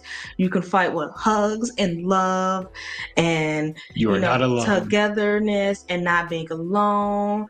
Like you might be alone, but you don't have to be alone. And I'm not for that. Most of the time, I believe as myself as a pacifist, but I also believe that was not the way to do it. In a sense, and that's really frustrating how it ended. I almost would rather have it as like something else. I wish that Doctor Strange was in this movie to help fight it. So many different characters that could have came if they were in New York.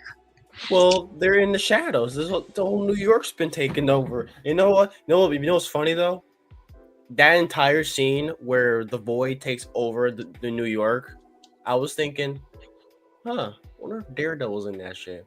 I wonder if Spider-Man's in that shit. Yeah. Which brings us to an even.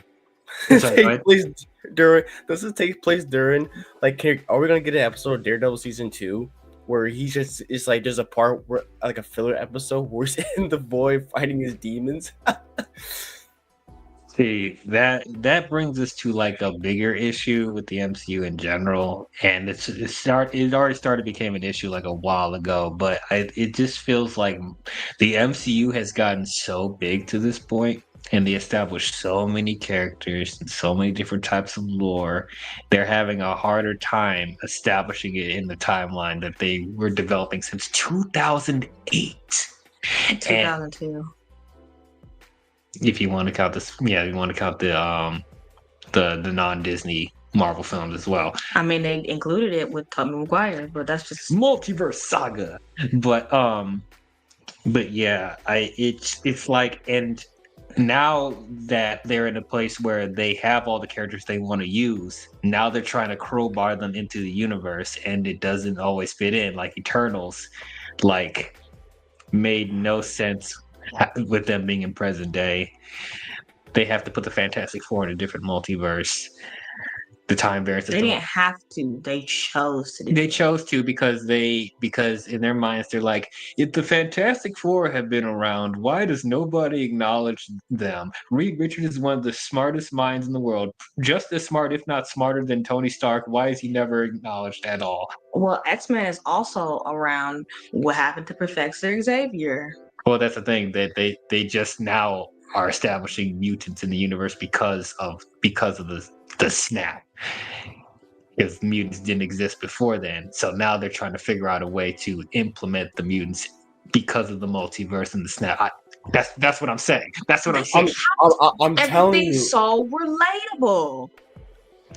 Or fit into this big cog that the MCU. You just made me forget my point that I was gonna say before you had said that. I'm just behooved sometimes. So people just need to go to the movies just for the sake of going to the movies and just enjoy what's in front of them. Just enjoy it. Yeah, like we've gotten to a point now, and I've said this before, we've gotten to a point now that the MCU is so connected to the hip, it feels like you have to do homework to understand certain installments of the MCU, and it's like we need to get away from that. We like you can have stuff that you can have Easter eggs, you can have some cameos here and there, but the movie should be able to work on its own where people can enjoy it and not have to watch other things to understand what's going on, or trying to crowbar characters that didn't. You know why? It's Marvel is its own thing. It's its own production. It's its own thing. That's like saying they try to do with Hobbs and Shaw, and they try to go off on their own and not have any connection with Fast and Furious when the two characters came from Fast and Furious.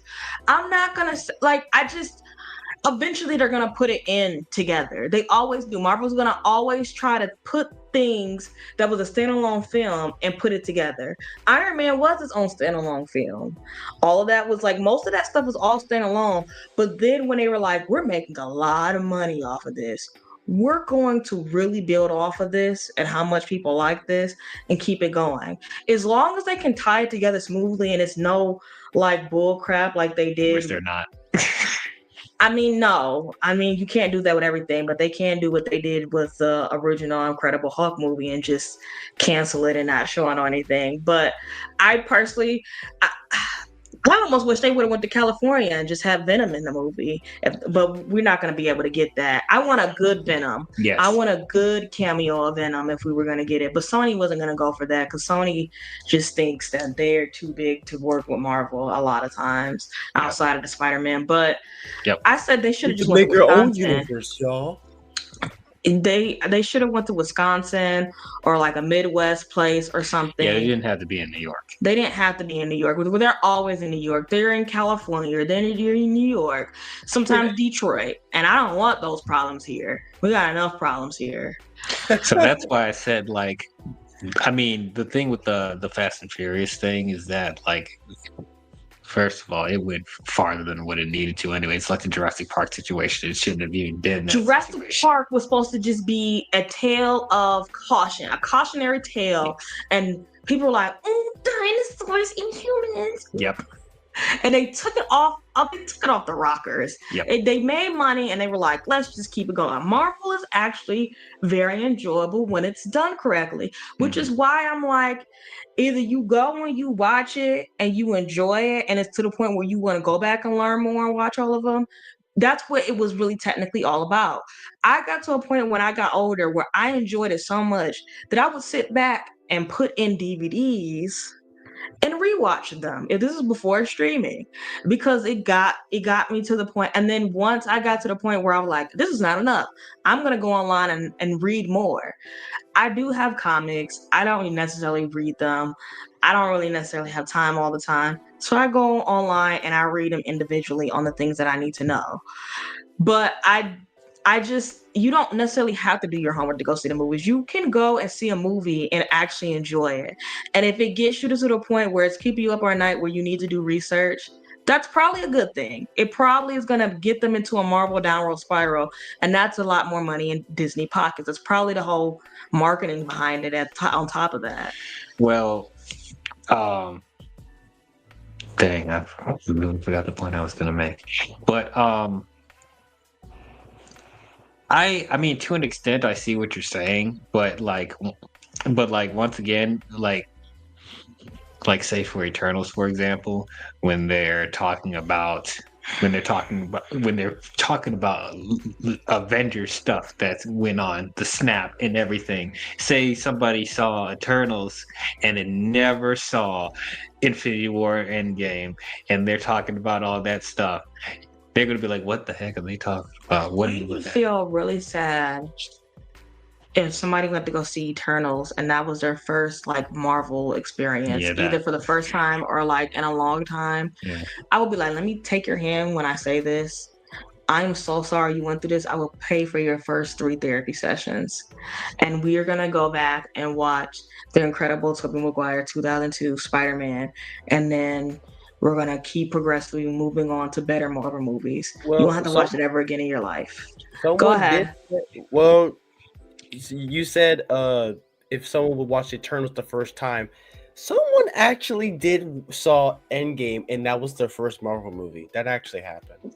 Yeah, some people did do. I think my mom. I think Endgame was probably one of my mom's more recent Marvel movies that she's seen in a long time, and we went to go see that in the movie theaters, and we were there for like 3 hours. She's like, how long is this movie? Oh man, that was so funny. I know she's seen other ones, but it was just because my dad likes those type of movies. But I don't know. Like, it's like, I personally feel like it's like, as I said, you can have some appearances from other characters, you can reference stuff that happened in the universe, but the story that the story of whatever the movie is, it needs to be standalone enough where people can enjoy it and not feel like they're overwhelmed and have to know other stuff going on. And then it will avoid the co-conflict of where was Daredevil, Spider-Man, Fantastic Four, X-Men in New York when all this Exactly. stuff happened? Blah blah It's blah. like Dude, Moon Knight is fighting monsters in the pyramids and nobody said anything about it. There's a giant head and giant hand popping out of the earth and nobody's doing anything about it. Like, it as like I the said, the same universe thing has gotten so big. like the same thing applies to something like my mom loves Doctor Strange. She loves that first Mhm. movie. She loves the first Doctor Strange. So why you don't like Doctor Strange? His movies give me migraines. Oh, well, to a point, you're right. So my mom loves the first Doctor Strange. So we went to see Multiverse of Madness. She knows who Wanda is. She just confused on why she's evil. She Yeah, I can understand that. Like, if I didn't watch WandaVision and I didn't watch Endgame, you didn't even have to watch WandaVision, to be honest. But Yeah. it gives more clarity. Like, I'm not gonna lie, after I watched WandaVision, I was like, oh, this makes all so much more sense. And so that it helped a lot. But honestly, as long as you watched Endgame, no, it wasn't Endgame. It was Infinity Wars, was it not? He died in that. Vision dying, yeah. Yeah, if you watch Infinity Wars, you would understand why she became so evil. But WandaVision actually makes it a lot more sense because after Endgame, was it after Endgame? Yeah, after Endgame, she became psychotic. Mm-hmm. And then that's when she created that whole universe, that whole town with Vision in it. And then Agatha all along came and screwed everything. See, it's adding to my theory that the shows are creating more plot holes for the universe. Like, I think people should do an experiment of just don't watch the shows and watch the movies on their own, and you'll be able to follow it better than watching the shows. It was fine when they were actually doing shows that help progress. Like, I didn't watch Agents of Shield, but Agents of Shield help, keep the whole timeline going along, because it was like this season will come out, then the next the next Avenger movie would come out like right after, and they would be like, and we're gonna get ready for this, call the Avengers, and then boom boom boom boom, Avengers movie. It helped with the progression. But if you're not gonna do things to help the storyline, why are we creating these shows? Yeah, what are we doing? What are we doing here? Yeah. Wait, it feels like waste of time. It's the same thing with Sony. If you're not gonna use these villains in Spider-Man's universe, what are we doing here? What are we doing? You should have had a Vulture movie by itself. It's supposed to be in the first Spider-Man movie. You should have had a Mysterio movie by itself. Then he was in the next one, and so on and so forth. They could have made so much money. Or afterwards, you could have had it after the Spider-Man films. They were like, oh, I really like that villain in Spider-Man. I'm gonna go see the villain movie now. So much money could have been made for Sony, but they just want to keep doing these standalone films, and it doesn't do anything for them. They don't make a lot of money because they don't know who these people are. They don't know who these people are, and only people that like these characters are kind of just going for the sake of going because they're supporting the Marvel universe. They're just going and paying money for it. But regular people, for the most part, really aren't seeing these too much. They're not making enough money. I don't know. This is a movie that I could have had in a TV series. Personally, I could see it. I think it works I think it works enough as a film. There are, I think, like I said before, it is mainly a Yelena film. She kind of takes most of the spot. The other characters have a good chunk of development as well. You can tell that some characters can get like silent, like mostly Ghost, like Ghost, maybe a little bit of Bucky, but Bucky has a lot more to do. but it's mostly centered around Yelena and Red Guardian. You're gonna really love me for saying this. I think it would have been better as an animated film. Oh, really? Yeah, I think it would have did better. And then if they wanted to make it live action, they could. But personally, because the way they did it for that's news that Creature Commandos. no, not well, I didn't watch that one. I was talking about Spider-Man. The Oh, way they did oh, Spider-Man, right, I man, really like. Spider-Man. Yeah, I like how they did that. I feel like Thunderbolts, if they did it somewhat similar to that way, it would have been really good. It would have been a hit. Yeah. Yeah, if only they thought that way. That's why we have James Gunn. But That's who should have did this movie. You know how great that movie would have been if it was James Gunn? And I feel like he would have differentiated Guardians of the Galaxy and Thunderbolts and would have made it two different original things. yeah. I wish that's what we would have got. I don't know. I think Yeah. I think I saw like from the production history. I think James Gunn was thinking about Thunderbolts. That was going to be something in his mind, but that got quickly shafted because he had the little controversy and he went to DC to make the Suicide Squad. So that was a thought in his mind. It wasn't concrete, but it was a thought. So pretty much took what he possibly would have done with Thunderbolts and put in Suicide Squad, I'm guessing. And turn it into crap. Oh, well, so here's my question now. Since I know you don't like James Gunn's Suicide Squad, which one would you rather watch? James Gunn Suicide Squad 2. Oh, wow. Didn't even think about it. It's like, okay. It has my favorite characters in it. I like Harley Quinn. I like why can I never remember his name? John Cena's character. Peacemaker. Peacemaker is so funny. The TV series was great. I even like Weasel. Really? I think he's annoyingly cute. You need to watch Creature Commandos. Yes, but that show seems very sad. I saw one of those episodes and I almost cried. Yeah, then That's how James Gunn gets you, man. how does he do it? He made me like freaking Weasel. I'm like, Dude. how? Dude. A character doesn't even talk. Yeah. And he looked ugly in the movie, and now he would want me to like him now. Because he's a cute cartoon. It would be like if they turned Rufus into a live action thing. No. Ah. That was a thing, and I know it was. I was glad that I aged out of that whole time zone. yep. Okay, so let's talk about the biggest thing that happened in this movie, which will lead into us talking about the credit scenes.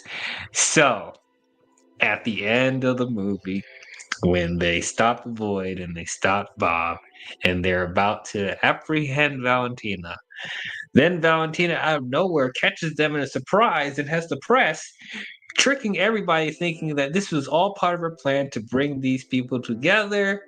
And then that's when they officially make them the new Avengers. That's the only thing I did not like about it. It felt so rushed. You've got the Z. Oh yeah, they did it because Sam trademarked the Avengers name. And he squashed it so quickly, which I was so happy about. Yeah, so I don't.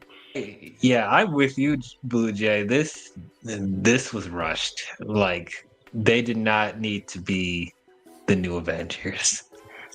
Honestly, I thought they would embrace the Thunderbolts name because they said it so many times in the movie, and they were like building it up to be like, oh, they're gonna keep that name as their own. It actually meant something to them. There was actually a thing behind the Thunderbolts name, but then no, they're just like, we're gonna make them new Avengers. Like, I mean, in a way, that's done on purpose. Like, I think you're supposed to be very wary of these guys as the Avengers, because even in the credits, you have like news articles, newspaper articles saying these are the Avengers, the B Avengers. Like Not really, my Avengers. like not my Avengers. I think it's going along with how we feel about these guys being the Avengers. We'll see how that plays out, but first off, I was pissed the fact that they spoiled the title because I saw this movie on Monday, and it wasn't been a full week until like on after Sunday, the And then new they just started Avengers. remarketing them as new Avengers. Yeah. I'm like, okay, you could have just waited a whole week so like at least most of us have seen it. I know your opening weekend is very front loaded, it's very big, but none of us could go to the theater on the opening day. I was very pissed that they did that, but that's on them. If you want to market your film, I'm swear they did some shit like that with Doomsday, I would riot. Well, prepare yourself. That's all I'm gonna say. Prepare yourself for whatever they're gonna do with that. But like, I also wasn't expecting to call them Dark Avengers because that's a different thing as well. I don't remember that part. Huh? I don't Oh remember. no! I'm just saying like that could have been another name that they could have called them, and I would have been like, no, I don't think they're the New Avengers either. I mean, I don't think they're the Dark Avengers The either. dark, yeah, That, that's a way to market your new heroes, the Dark Avengers. yeah. So Put that in a Wheaties box. right. So I don't know. Like I said, you probably it's probably going to there's probably something that they're going to address in the next Avengers movie. That's probably gonna be part of the story. So we'll just see how it plays out, I guess. It's just so weird. That's such a weird thing to end. It's like all of a sudden. Well, also, I feel like this is the first. Correct me if I'm wrong. This is the first Marvel movie in a long time where they actually care about the people, the civilians. I don't think I've ever seen it like saving you see them civilians. saving civilians, yeah. I mean, I don't think that's true. I mean, They I said they in a did that in the Sokovia. In well, Sokovia. no, I meant in a while. That's what I said in a while. Because in a we've while, been yeah. in like Oh. we've been in the cosmic realm for a while, like this multiverse hopping. It's been a long time since I've seen we're in a city saving like a civilian from falling debris. That's I mean, feels like a little refreshing compared to the other Marvel stuff that we have seen. And even at that, the ending was just so weird when he's just become the new Avengers. And then we have a post-credit scene with Red Guardian. They're in a Wheaties box. I'm like, that's just so yeah, the Wheaties.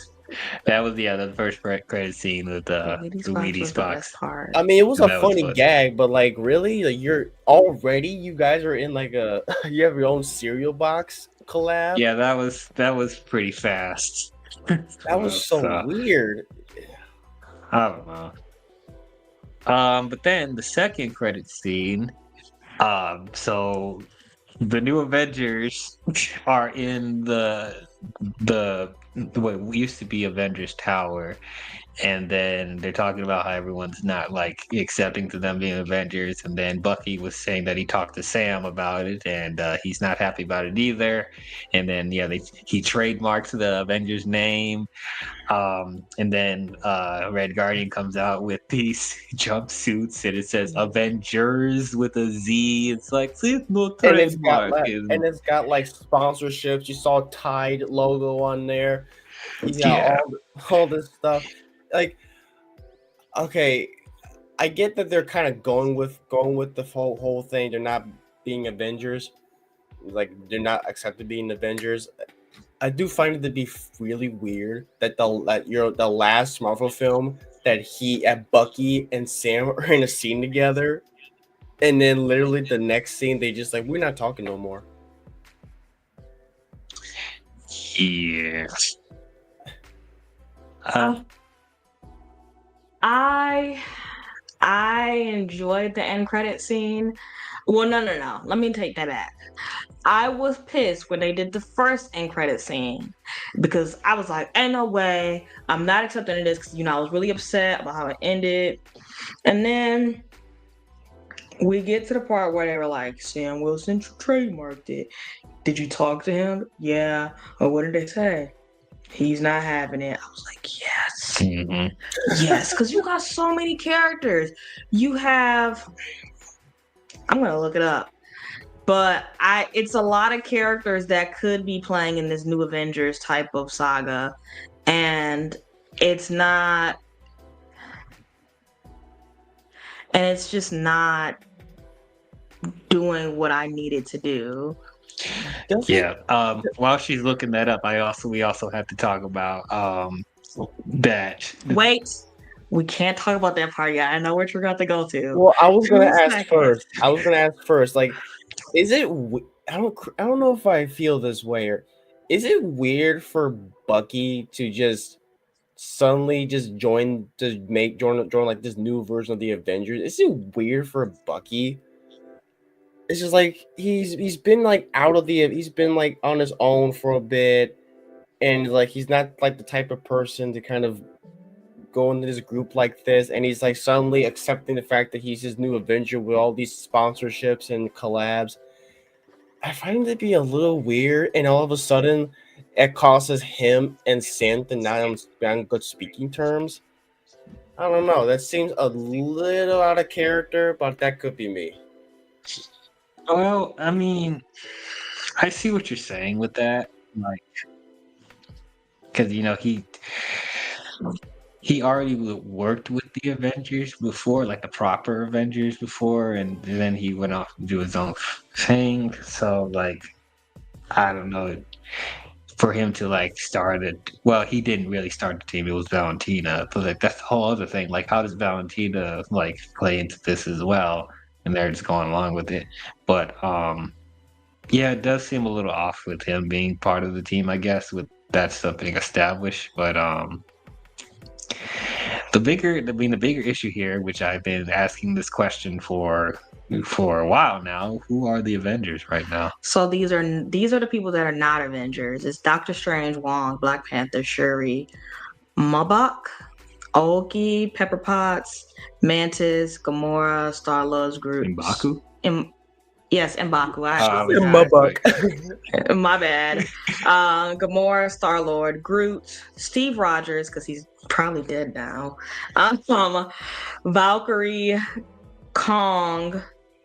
Oh no, that says Gorg. I don't have my glasses on. Gorg, Meek, Monica Rambeau, Yelena, Scarlet Witch, America Chavez. Who's that? It was a girl that made portals in Multiverse of Madness. The one that makes things. I gotta rewatch it. Yeah. I'm sorry, I forgot. I have to rewatch that movie. And then Miss Marvel. Interesting. And then you have the absentee Avengers, which is Vision, Nebula, Rocket, Thor, and Captain Marvel, which I think is interesting that they're saying that Vision's absentee when we literally saw him get murked. But whatever. Talking about White Vision. That's still a thing. Purpose. And then maybe Avengers are Bucky Barnes, Wasp, Bruce Banner, Hawkeye, Clint Burton, which he literally gave it up, but whatever. Shang. Oh yes, it is Shang-Chi, and then Hawkeye, Kate Bishop. So they don't really have a team. But like, if you took even the maybe Avengers and put it with, you can put them with the absentee Avengers, which I didn't know Rocket. Why would Rocket be the only one outside of Nebula from whatever? Probably because they worked with them in Endgame. I don't know. Guardians of the Galaxy worked with everybody in Endgame. Yeah. It doesn't make any sense. Well, probably because they were the ones specifically to help bring everybody back. But I don't know. Purpose here. Yeah. Oh, Perp, man, you are late, sir. I know. I'm sorry. Hello, everyone. How's it going? Very well. Here to celebrate Thunderbolts. Did you guys like it? No. I enjoyed it. Oh, okay. I liked it. No. Okay. No, you really didn't like it? No. I'm Perp, by the way. Hi. Hi, how are you? Very She well. doesn't thank like you. the movie because it deals with mental health and it's supposed to That be is an not. important thing. I did not say that. No, I did not no, say that. someone did actually ask Brucifer because he also wasn't a fan of it, but someone did post a comment saying like, bro, like Bruce, you have a problem with a movie talking about mental illness and, and suicide? Like, where do you get that from? No, I just didn't care. They could have talked about it all day. Again, should have been a TV series. They didn't have enough time to put in everything that needed to be in this movie. The mental illness part wasn't the wrong part about it. They could have addressed it and still kicked butt. I think it should have ended on a cliffhanger. That's just my personal preference. They could have had all the mental illness in there and that they wanted to. But whatever. What was your take on it? Me? Yes. Perp? Yep. Oh, What? I love the movie. I really enjoyed it. I thought it was very I'm not a comic book guy. I'm in love with the MCU, so I don't get like backstories or character, like if the characters are like legit from the comic or anything like that. If they're what's the word I'm looking for? When they're Accurate comic book. yeah, comic accurate, correct. That one. I can't really say that. So I just look at these for what they are, movies. And I gotta say, after the Frankenstein film that was Brave New World, this was absolutely refreshing. I don't think I'm the only one to say that take. It seems to be the general take. I really loved how succinct and how not big it was. Like there was essentially like 2 set pieces, which I loved. There was essentially like 2 big like scenes, one in New York and then one in this trap layer. And I really loved that. I really loved it was just as bare minimum as possible and just focusing on these characters interacting and how to work together. I thought it was legitimately funny. My favorite characters were definitely John Walker. I thought he was hilarious. And Sentry was I thought he was awesome. I thought the acting was awesome. The characters seems really good. Okay. Yeah, Bill, that dude was awesome. I did think that the metaphors and like the symbolism and all that stuff about like trauma, mental illness, all that stuff, whatever the dialogue or discourses around it, I thought it was obvious, but I think that's okay considering these movies are already dealing with broad strokes. It felt refreshing that this movie is about something and it felt like it had something to say. Again, I shouldn't be comparing it to Brave New World, but that's very fresh in my mind. And I even saw it right before Thunderbolts, and it's just like it's night and day. It's absolutely night and day. And I'm really going for Anthony Mackie. I've been a guy that I've been rooting for forever. I'm like, he is very charismatic. I don't know why people, when they say Marvel has no leaders or MCU, I think Anthony Mackie is an awesome, charismatic actor and general dude, right? I think he could be out there having fun with the fans and all that. And when you give him movies like that, it's just an absolute disservice. But I'm very happy to see that they are still pulling through. I'm glad Marvel doesn't really blink. If characters aren't working or if their movies aren't good, that doesn't mean that, we're going to this character is going to take a back seat. They work on their characters. That happened with John Walker, I think. They work on their characters and they get it right. They essentially get it right. They don't. So I'm glad, this is a spoiler stream. I'm glad that they still have Captain America scrounging to get the Avengers. I don't know who the Avengers are going to be, but whatever. It's kind of exciting. And I'm glad that it seems like he's going to be he is in the forefront of the next Avenger movies, right? He's a big part of that. It seems like. Those are my general thoughts. I'm glad you brought something up. Now, you know what I was just thinking about? Although this is a bunch of misfits with a really hard traumatic past, and it predominantly starts in childhood, which is where a lot of mental health issues starts. think it's very interesting that they didn't. I think they tried to do that in Captain America: Brave New World, especially the way they had certain characters have a lot of mental health issues and they were mind controlled and stuff. I think they tried to do that and it didn't work. For instance, even with the leader, mental health issues, because you were a very smart person and then you turned basically ugly and then you were held captive. That would take a toll on anybody.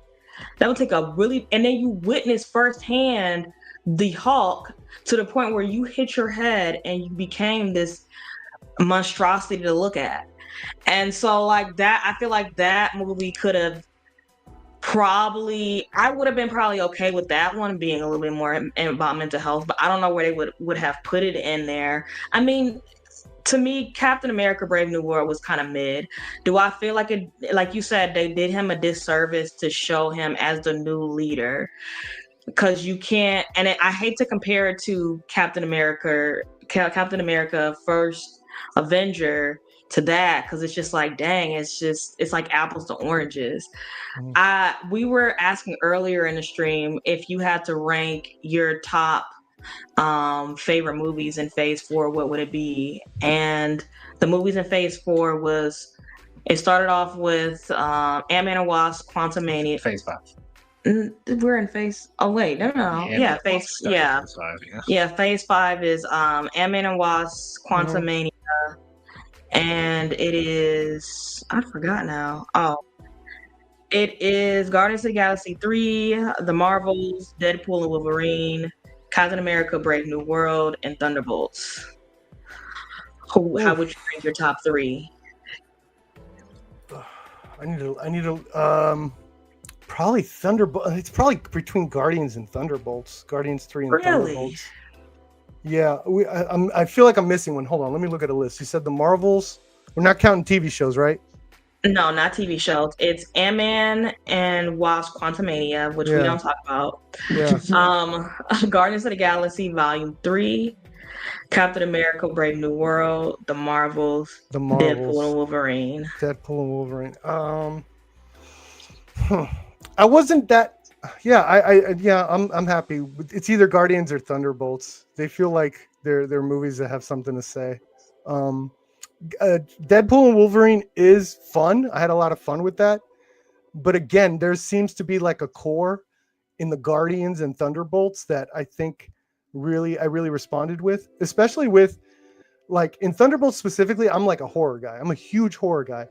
And I was really surprised with, especially in that third act, that they had these almost like nightmarish, horror imagery.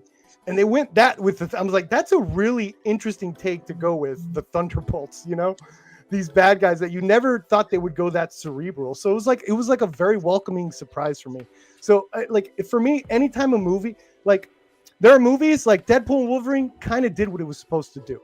And it's like, good job, movie. I'm glad you did what you were supposed to do. And then there are movies to me like Guardians or Thunderbolts that give you that little bit of extra, that little bit of, just emotion that hits you in the feelings. Yeah, a little bit more of that. Yeah, and surprises too. Like I just feel like the way the movies were written, they were nice surprise. I like the way characters dealt with stuff. Like they actually had to think. There was like that scene in Thunderbolts when they have to like go back to back to climb up this huge thing. I was like, oh, that's clever. Like that stressed me out. Yeah, it was clever, but it stressed me out because I was like, dang, who is about to literally have to fall all the way back down?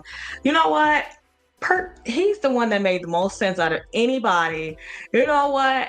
I think if I had to, and this is a hot take, I think I might like Thunderbolts more than I like Deadpool and Wolverine. I think it's slightly better.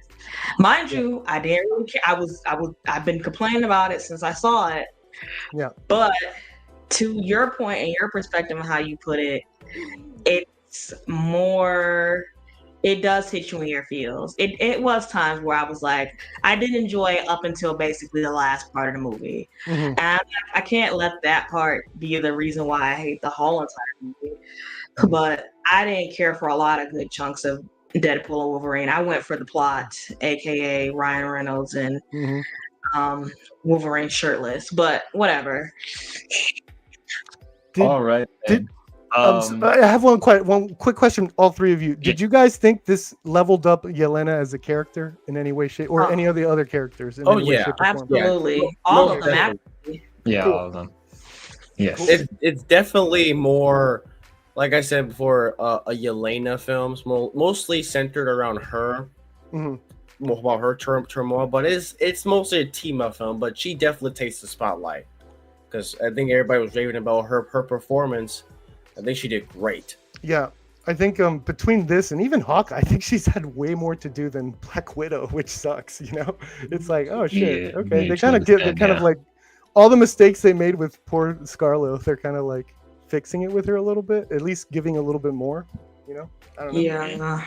Yeah, like I said, I've gotten to a point now where it's like I'm actually interested in seeing more from this group, and I'm excited to see how they're going to play a factor in the Avengers Doomsday and stuff like that. The new Avengers thing, I'm still kind of like, I don't know if she should be calling them the new Avengers right now, but I'm sure that's another thing they're going to address there. Okay, can we talk about the rest of it now? Oh yeah, go ahead. Yeah, so Talk about we finished the whole thing. you told me to Yes, wait. go ahead. Okay, so they get this distress signal that Mhm. there is something coming from the sky that's about to land on Earth. So they look at the computer and sees what's about to come down, and they see a retro looking spaceship. And they're like, what the heck is that? And then the ship turns around where you see a giant Four logo, and you know what that means? Fantastic Four! I don't think it's the Fantastic Four though. I think it's their son. Wait. Wow. Wait. You think That's a hot you take. think in Avengers Doomsday, they're just gonna throw in Franklin Richards Mhm. grown up Or coming down a rocket ship. or even better, it's Franklin Richards with Dr. Doom's daughter also in there. One of the two, or maybe both of them. Who knows? They definitely should. I mean, they're doing this so everyone gets hyped up. Did you even need to see the Four? I don't think so. You just need to see a ship. Everyone's like, that's Fantastic Four. It got me at first because I almost forgot that was supposed to be the Fantastic Four ship. So when it did Yeah. turn to the Four, I was like, "Oh yeah, the Fantastic Four!" I forgot they had the retro ship, so it took me off guard for a second. But I guess that kind of it does possibly spoil what might happen at the end of Fantastic Dude, I have a Four. hot Yes. take about that. I have a hot take about Fantastic Four. Okay. Dude, the way they're leaning on these trailers and stuff, dude, I think Galactus is going to get there and destroy their shit in the first 40 minutes. And the movie, they're going to go to the other world and they're going to show stuff that they haven't seen before, like that we haven't seen in the trailers. Because they're leaning so heavy on this, where it's like the people are like, you're a hero, like they're the best and all this stuff. It's like the whole movie is going to be like that. And then we have to wait 2 hours and 32 minutes to know where it's going. I feel like Marvel's pulling something. I think Marvel's going to pull something. I definitely concur with you. I don't necessarily think. I think it's more so they go into outer space and they save or whatever, and something happens. It was the way it was set up in the whole trailer, where it was like they go and they save whatever in their rocket ship and they come back down and everybody's like, you're a hero. And then they find out they have superpowers after they go up in the rocket ship, and that's what gives them their powers. And then they have to save the world again. And when they're trying to defeat the silver, I call him the Silver Surfer because to me, whatever. But It's a Silver Surfer. It is Silver Surfer. That's not. Oh. Are you talking about Galactus? Is that what her name is? The one that's No, the one I that's thought about the on giant. Silver and the- Oh no, not the giant. Oh, I forgot about that. Oh man, I forgot about that. But I feel like when bunks almost my whole entire theory. Well, what I was going to say was, at some point in time, they saved these people. Okay, I don't know what the threat's going to be. They save them. They go up in the ship. They're trying to fight the little, the Silver Surfer girl, and they end up getting off track, and that's where we see their ship heading towards Earth. It's either them or it's their children, and I mean their adoptive daughter, which is technically, Dr. Doom's daughter. That's very much known as well. That's a lot. It is a lot. It's like they still got to establish Robert Downey Jr.'s Doctor Doom in the next movie too. That's what I'm saying. That's what I'm saying. Second First Iron 40 Man. minutes Galactus. That's what I'm saying, dude. They're gonna pull that and they're gonna leave their world destroyed and come to wherever the Avengers are. What's the Deadpool world that they're in now? Don't they have a number or something? Oh, yeah. Earth something six. Yeah. Six Tell- something. I got a sick feeling, man, because those trailers are just like they're not showing enough. They're kind of they showing keep the same thing. thing. Yeah. And it's I'm like, like, this is going to be an they're over hiding 2-hour movie. Come on, what are you going to do? Yeah, I think they're hiding something for sure. So, Yeah, Doctor Doom I mean, stuff. yeah, Doctor Doom stuff. Hopefully, I mean, they also confirmed the Fantastic Four is going to be in Doomsday, so it's like they have to figure out a way to get the Fantastic Four and the other characters back in here, along with the Fox X-Men that are apparently coming back as well. So, Well, Deadpool could bring yeah. those guys in. Deadpool, if be he's actually hilarious. in the movie, You don't yeah. think he'd be in it? Oh no, not Doomsday. I The other- mean, in Secret Wars. In Secret Wars, yeah, Secret Wars, like all shit's gonna break loose, like Yeah. crazy, a bunch of crazy stuff. We shouldn't be expecting this. We shouldn't be expecting this one to get too crazy. Then, you know, they're gonna save it a little bit. Probably. But the only time will tell. Like I said, I'm looking forward to Fantastic Four, so it's see All how right. they will factor. So Because I have a question. So here's a question. So technically, Phase 5 is finished. We got the movies. The new Ironheart show that's coming out this June. That's part of Phase 5 still. Rip. So in terms of movies, what do you think of Phase 5 as a whole? it's not good. it's not good. Honestly, I think it's worse than Phase 4. Yeah. Mm-mm. Yeah, dude. Yeah. Just like it's not fair. You can't just sit here and just act like the Guardians of the Galaxy just not over here carrying them with their whole entire bags. It's a really good movie. That movie was really good. Yeah, that. So, it was good too. Marvels was entertaining, but No, that was a good movie. Whatever. I like. Getting that you like sex. You know, I gave it a positive review. right? Whatever. And you remember when we both left the theater, I said that I liked it. Yes, I remember that. Yes. I would But say- did it do much for the MCU? It did not, unfortunately. And neither did any of the TV series. No, they did Oh, not. The TV series. I'm not including the TV show. It's no other can of worms in itself. What's 3 more TV series that's going to be in Phase 5? It's Ironheart, Eyes of Wakanda, and Armor Wars. That's not even. Is Armor Wars even still happening? Because that's no, that's in development still. I don't think that's still even gonna come out. It is still in development. Yeah. But yeah, it's just like I feel like I enjoyed more installments in Phase 4 than I did with Phase 5.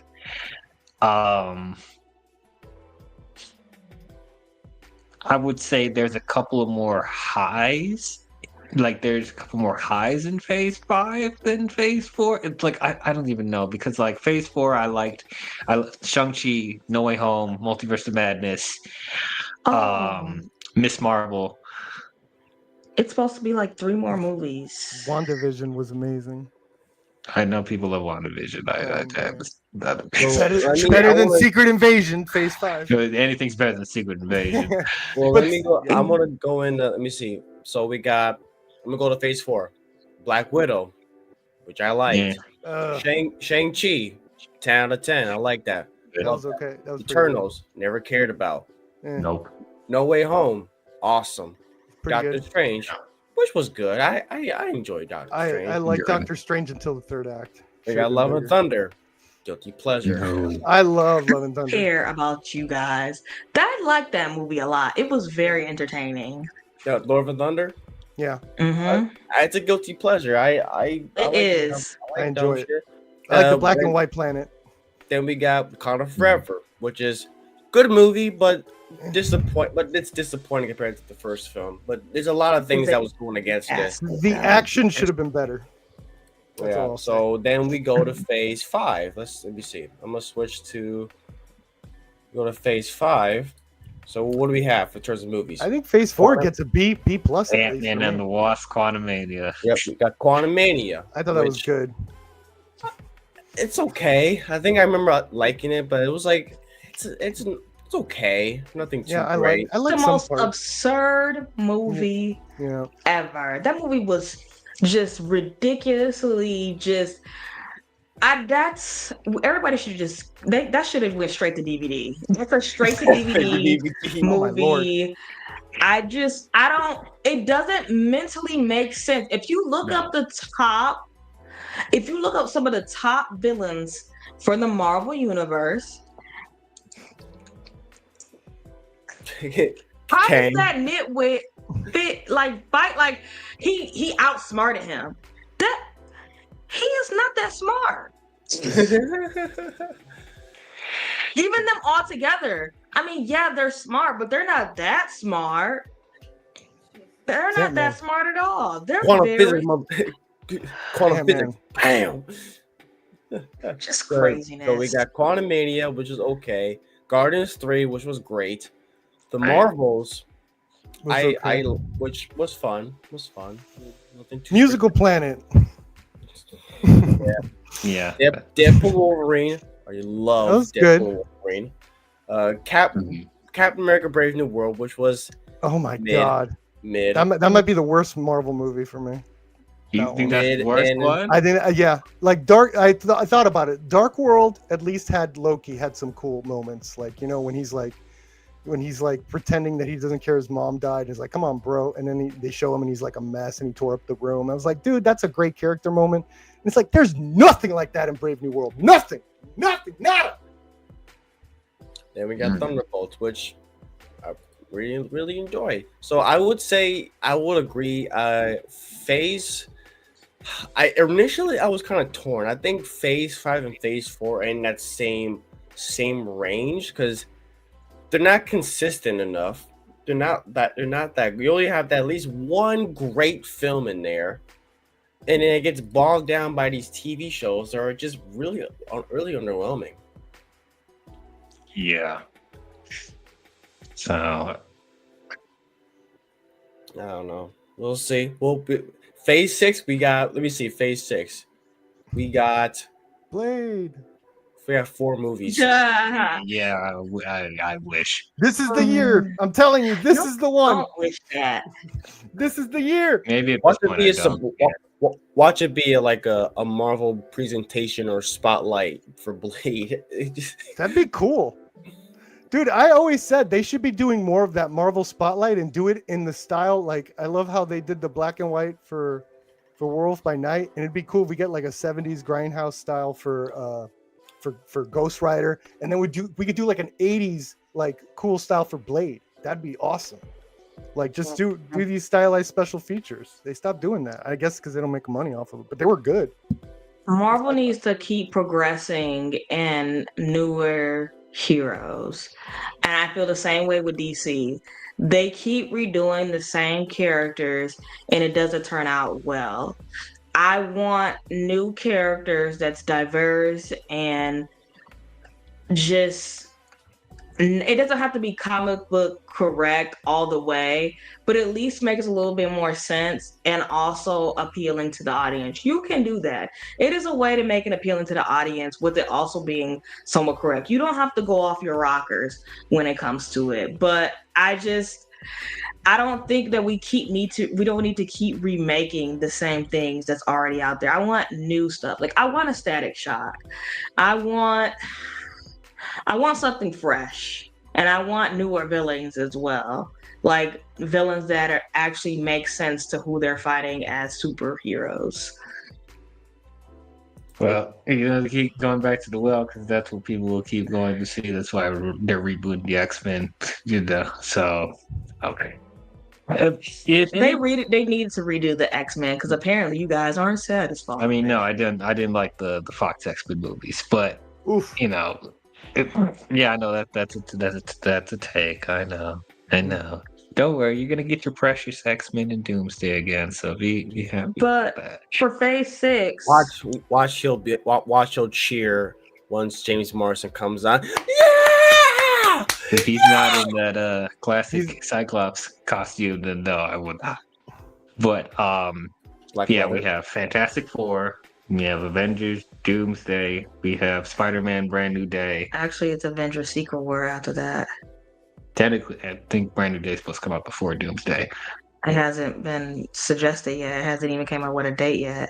Oh, well, Brand New Day's supposed to come out Avengers July. Secret. Wait, what are you looking at? If Brand it New comes Day's after coming out- Secret War, that means we're getting that Venom costume, right? Brand New Day's coming out July 2026. No, see, it says right here that Spider-Man 4 has not confirmed the date. No, It's still in development. well, Brand New Day. Hold on, I'm googling it. Brand New Day. Yeah, July 31st, 2026. Maybe it's, I don't know. I see it here, but on the other one it says no projected date yet. They also said that, and it's still after Secret Wars. Secret Wars coming out May 7th, 20. Oh no, never mind. Just kidding. Just kidding. Oh man, I was hoping we'd finally get the black suit.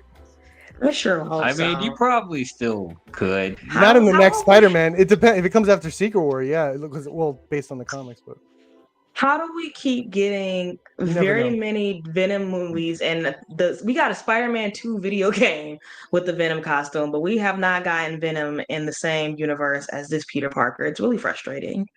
Yeah, you know why? Because the first Venom movie made $800 million. I don't care about that crap, and they could have made more. Anyways, how did we leave Peter? He's still in college, right? In the last one, he still has to be yeah, a he's reporter. going to college. He's going Yeah, to college. he's still got to do the reporter thing. He could easily meet up, start introducing Eddie Brock and all that. I guess. I think They that's what they're doing. Blade's supposed to be released eventually, which is Yeah, no right. projective. That's never gonna come It's- out. In the 31st of February. Shang-Chi Shang-Chi 2. 2 is supposed to come out. It's That no ain't date for that. No. He's gonna be in an Avengers movie before. Watch, Blaze. Watch. Imagine Blade coming out before GTA 6. No. Yeah, we'll see about that. And I think that's about it. Honestly, I think Fantastic Four, Spider-Man, and these next two Avengers movies are crucial for them to get right. Crucial. Fantastic Four. Good luck. Can I point yeah, out that? Can I should point be right out back. that the writer? Can I point out that the writer of Thunderbolts is the same writer that brought us Transformers 1? Yes. Eric Pearson. At least he's one of the three co-writers of Transformers 1. And I was like, okay, I think I know what this guy's writing style is now. And he's co-writing Fantastic Four. Yes, With- so there is hope. There was hope for that. So that's one of the other reasons why There I will was be trauma excited. in that movie. Yes, there will be a lot. It'll be a lot There of will be trauma. trauma. Fantastic Four traumas. Yeah. First trauma, Fantastic Four. First trauma, trauma steps. So they lost our definitely are whole hiding world. something. They are Yeah. hiding something. But yeah, I do think it's crucial for them to get Fantastic Four, Spider-Man, and these two Avengers films right. Like I think these are the most important ones. So I really hope they will get their act together with Phase 6. Like, because I feel people will actually lose hope if these movies don't hit. Yeah. Like, I'm not talking about even like the financial thing, because I'm not even expecting them to make the same money as the previous films, but I'm just, as far as reception, they need to get this right. They need to get it right. I look at like the other projects. Like, I understand Avengers and all that. It's going to be a certain type of movie, right? It's going to be the summer blockbuster, action scene, character moments, action scene. But I look at stuff like Wonder Man, and it's like, I need that to be like special. I need like that to be different and kind of funny. And it's like, oh, that's a little weird, because I like when they do they're little side pieces, you know, of like something is like, hey, this one's for us. We're gonna do something a little weird here, you know, or something different. And I thought Wonder Man has potential because they're doing the whole actor thing. And it's like, okay, where can that go? I how have weird no can you go with idea that? what Wonder Man is. I have Yeah. no idea what that is supposed to be. But hopefully it'll be what you said. Hopefully it'll be a pleasant surprise with that, whatever A they're little doing special, with that. little weird thing. That's all I want. That's what I look Yeah. forward to. I think what Marvel should do, because I've always thought this for a while, if they're going to do the TV shows, they should be for newer characters, and not pre-established characters. Because you got these bigger actors, they're more expensive than your new ones. So there's no point in making a series of them. Which, despite liking Loki, WandaVision, all those other shows, I was thinking like this was like when they announced they're gonna making these shows with these characters, making MCU TV shows for Disney Plus. I was thinking make new characters that would have their own adventures within the universe that has more seasons to come, and then that will build off of it. That's what I was thinking. Like with Daredevil Born Again, I was like make seasons, kind of make actual TV shows with some that these characters have their own adventures that doesn't have to tie to the actual narrative of the MCU. Call it a day.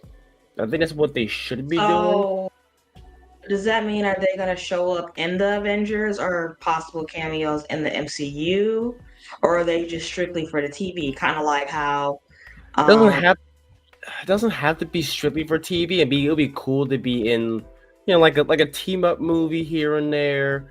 If you want to put them in an Avengers movie, but I'm mostly thinking like TV in general. Because so like how DC did it. Well, CW did with DC TV shows, kind of like where they did Justice League, but they had the Justice League like separate, basically, except for the Flash. For some reason, the Flash ended up being in the Justice League, but it was not the same guy that was in the Flash TV series. But they had Arrow, they had Supergirl, they had all these other characters, but it was strictly for TV series. And then they had the Justice League in the movies, and they had their own individual film. I mean, that would be cool. I wish Marvel would do something similar to that. They were at one point. Remember, they had Luke Cage. They had Iron Fist. They had Jessica Jones. They had Defenders. Yeah. Yes, they had the Defenders, and that's probably what you're more so looking for, but done very a lot better. Marvel, I mean, Netflix didn't do a bad job, but I was thinking because you're in a universe and you acknowledge you're in a universe, but you're not like handcuffed to you don't have to reference everything that happened. Like, oh, you remember that talking raccoon that we went to? Oh yeah, that actually happened. It's just, I mean, to be throwaway stuff like that. Just I don't know. Just have just like Daredevil. At least you acknowledge the fact you're in the universe, but you don't have to. Doesn't have to tie into Doomsday or if you wanna see Daredevil again, watch Avengers Doomsday. I'm not saying he'll pop up, but that's imagine if he did. I mean, this is Eternals probably should have been a TV series. Now that I'm thinking about it, it was just so much background that we needed more of, and we didn't get in that movie. Yeah, we needed to dive into the personality of each of those Eternals, and we did not get any room for. I don't know a single one. I don't know of a single one to this day. And I watched that movie, and I didn't even mind it. I thought the cinematography looked great. Visually, it's one of the better looking Marvel movies. But yeah, I can't. Other than Gilgamesh, I think. Other than that, I don't know a single character's name, and I've seen it several times. Several times. Should have been a period piece too, because it makes no sense for the Turtles to be in present day. But I digress. Yeah, like how Captain America was. Yeah, but then when you're telling me why didn't you guys help with Thanos? Because we can't interfere with human conflicts. Thanos is not human conflict. That's what I'm saying. I mean, it should have started out like how Captain America was, and if they are going to integrate it into New Day stuff, it makes more sense for them to help out.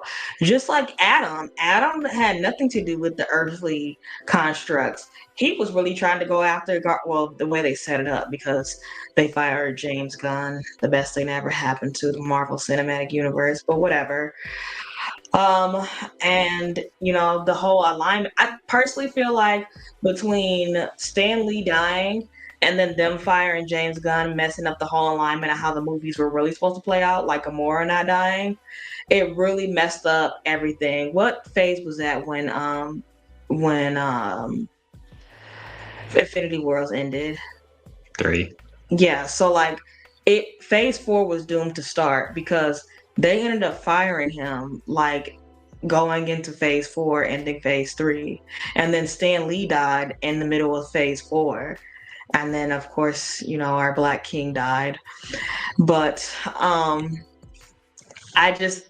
after all those tragedies, Marvel wasn't going to be able to recover, and them not thinking that everything was going to be fine, but they didn't recover after that. Phase 4 was a little shaky. It really wasn't. And then the pandemic happened.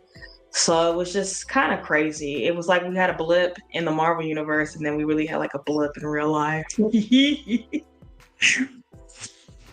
But it's nuts. I don't understand. I don't think they're gonna be able to recover unless Stan Lee goes and haunts the studios when they're making bad films. I don't know. Maybe, yeah. You want Stan Lee to haunt like Marvel Studios to be like, Excelsior, what the fuck was that? Excelsior. Have him get the Ouija board out. Man. But yeah, like I've already said before, like it feels like now they're trying to course correct and they're trying to put a band-aid on a huge gun wound that's phase 4 and 5. Say Gunn is James Gunn. But yeah, that's why I think that's another reason why they're calling the Thunderbolts New Avengers. They're trying to let's get our Avengers up here. That's why we got Fantastic Four right before Doomsday, even though we have not properly established them as characters yet. But this is the movie right before Doomsday, and then that's why we have Robert Downey Jr. as Dr. Doom, because the Kang experiment didn't work. So we got to do something else. So like, as I said, I just really hope with these next 4 movies, they get their act together. They really do. This is the most crucial time for them. This is promising. Thunderbolt. I mean, they got Thunderbolts right. Like it's promising. I feel right? like I think Captain America 4 was the last film to be made under the Bob Chapek era. Yeah. And think like hopefully that was the end point. And then we got after February, next month was like the starting point. We got Daredevil, was great. Thunderbolts, pretty good. Hopefully Fantastic Four. I'm really hoping that movie's good. Then we get Avengers Doomsday, we get Spider-Man, then we get Secret Wars, and that's okay. Still, I don't think like if we get those movies being consistently good, that doesn't mean, oh yeah, this saga's great. No, we still have like really not so good films beforehand. Yeah.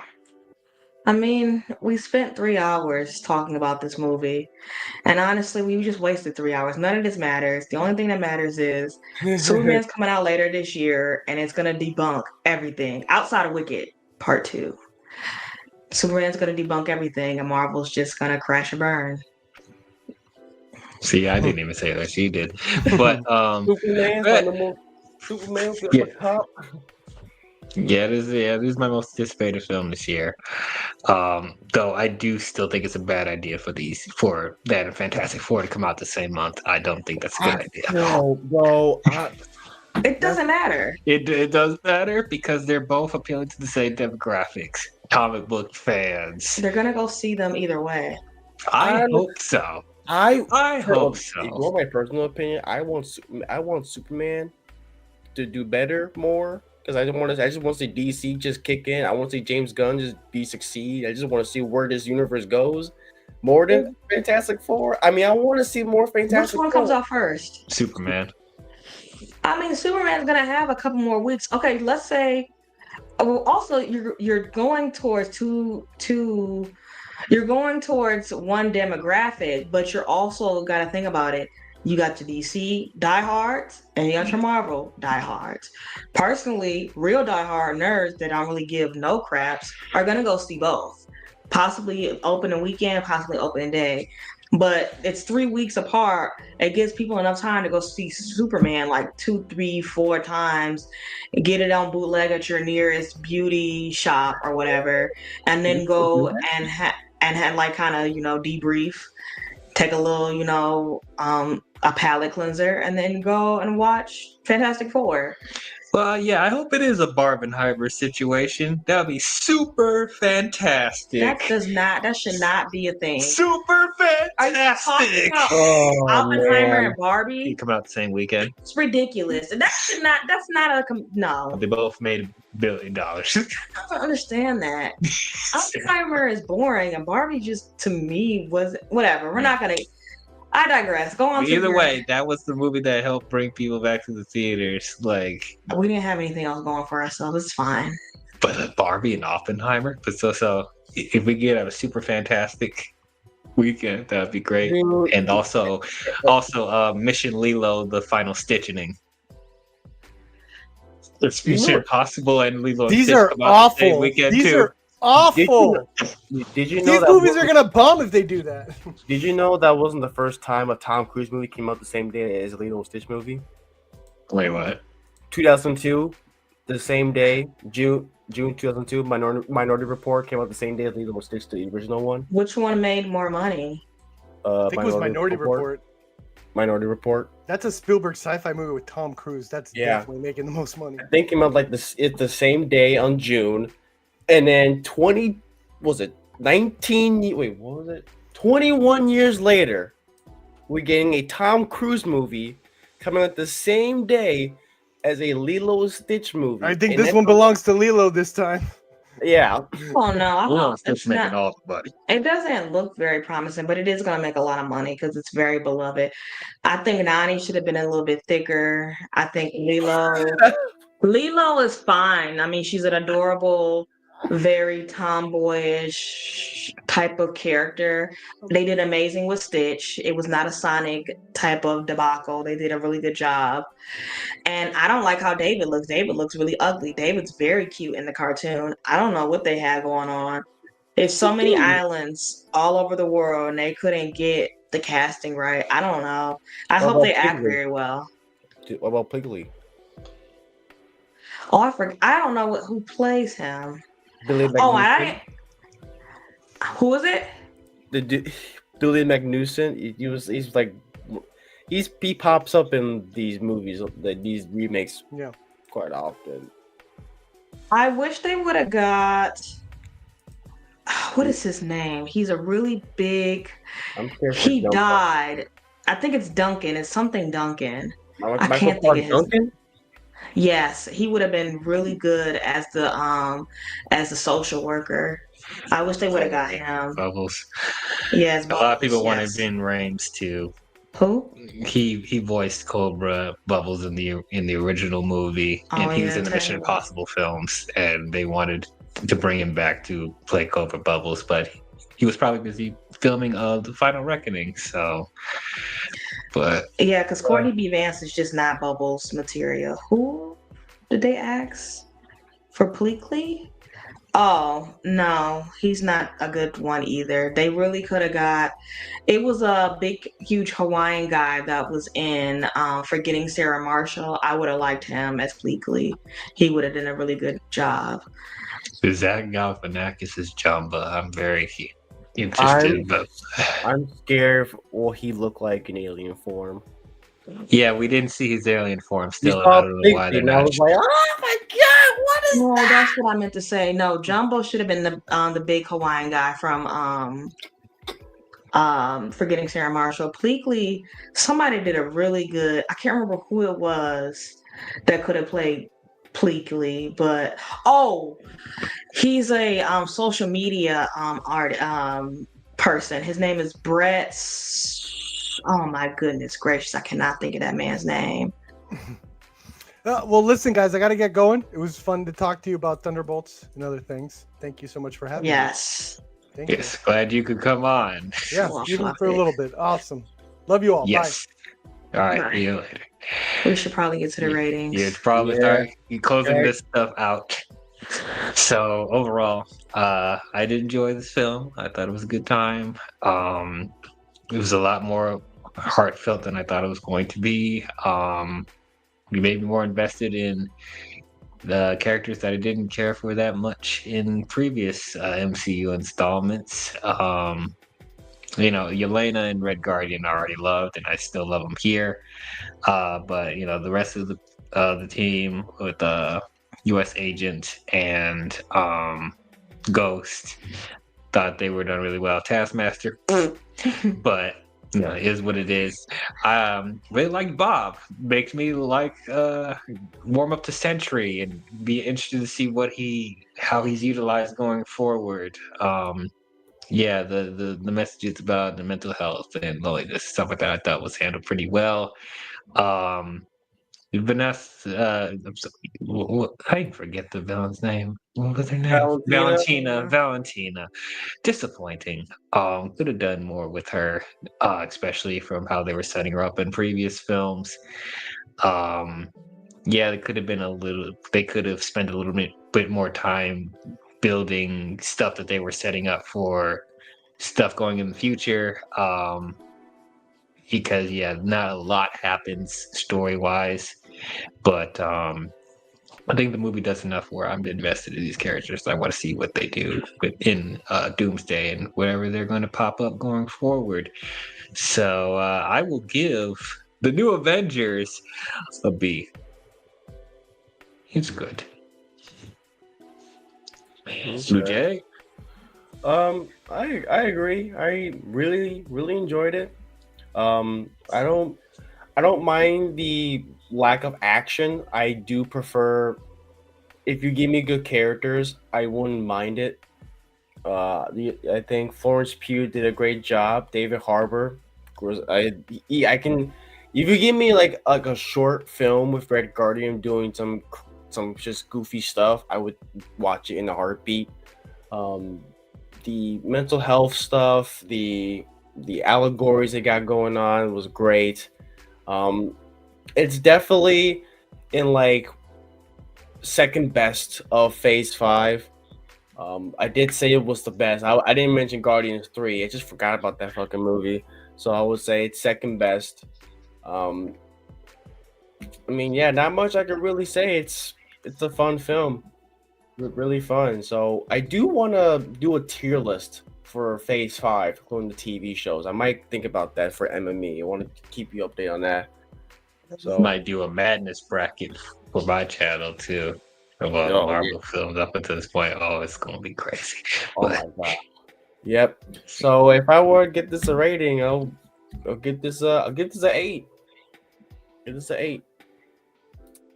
You're a B as well. Cool. All right, Ashley.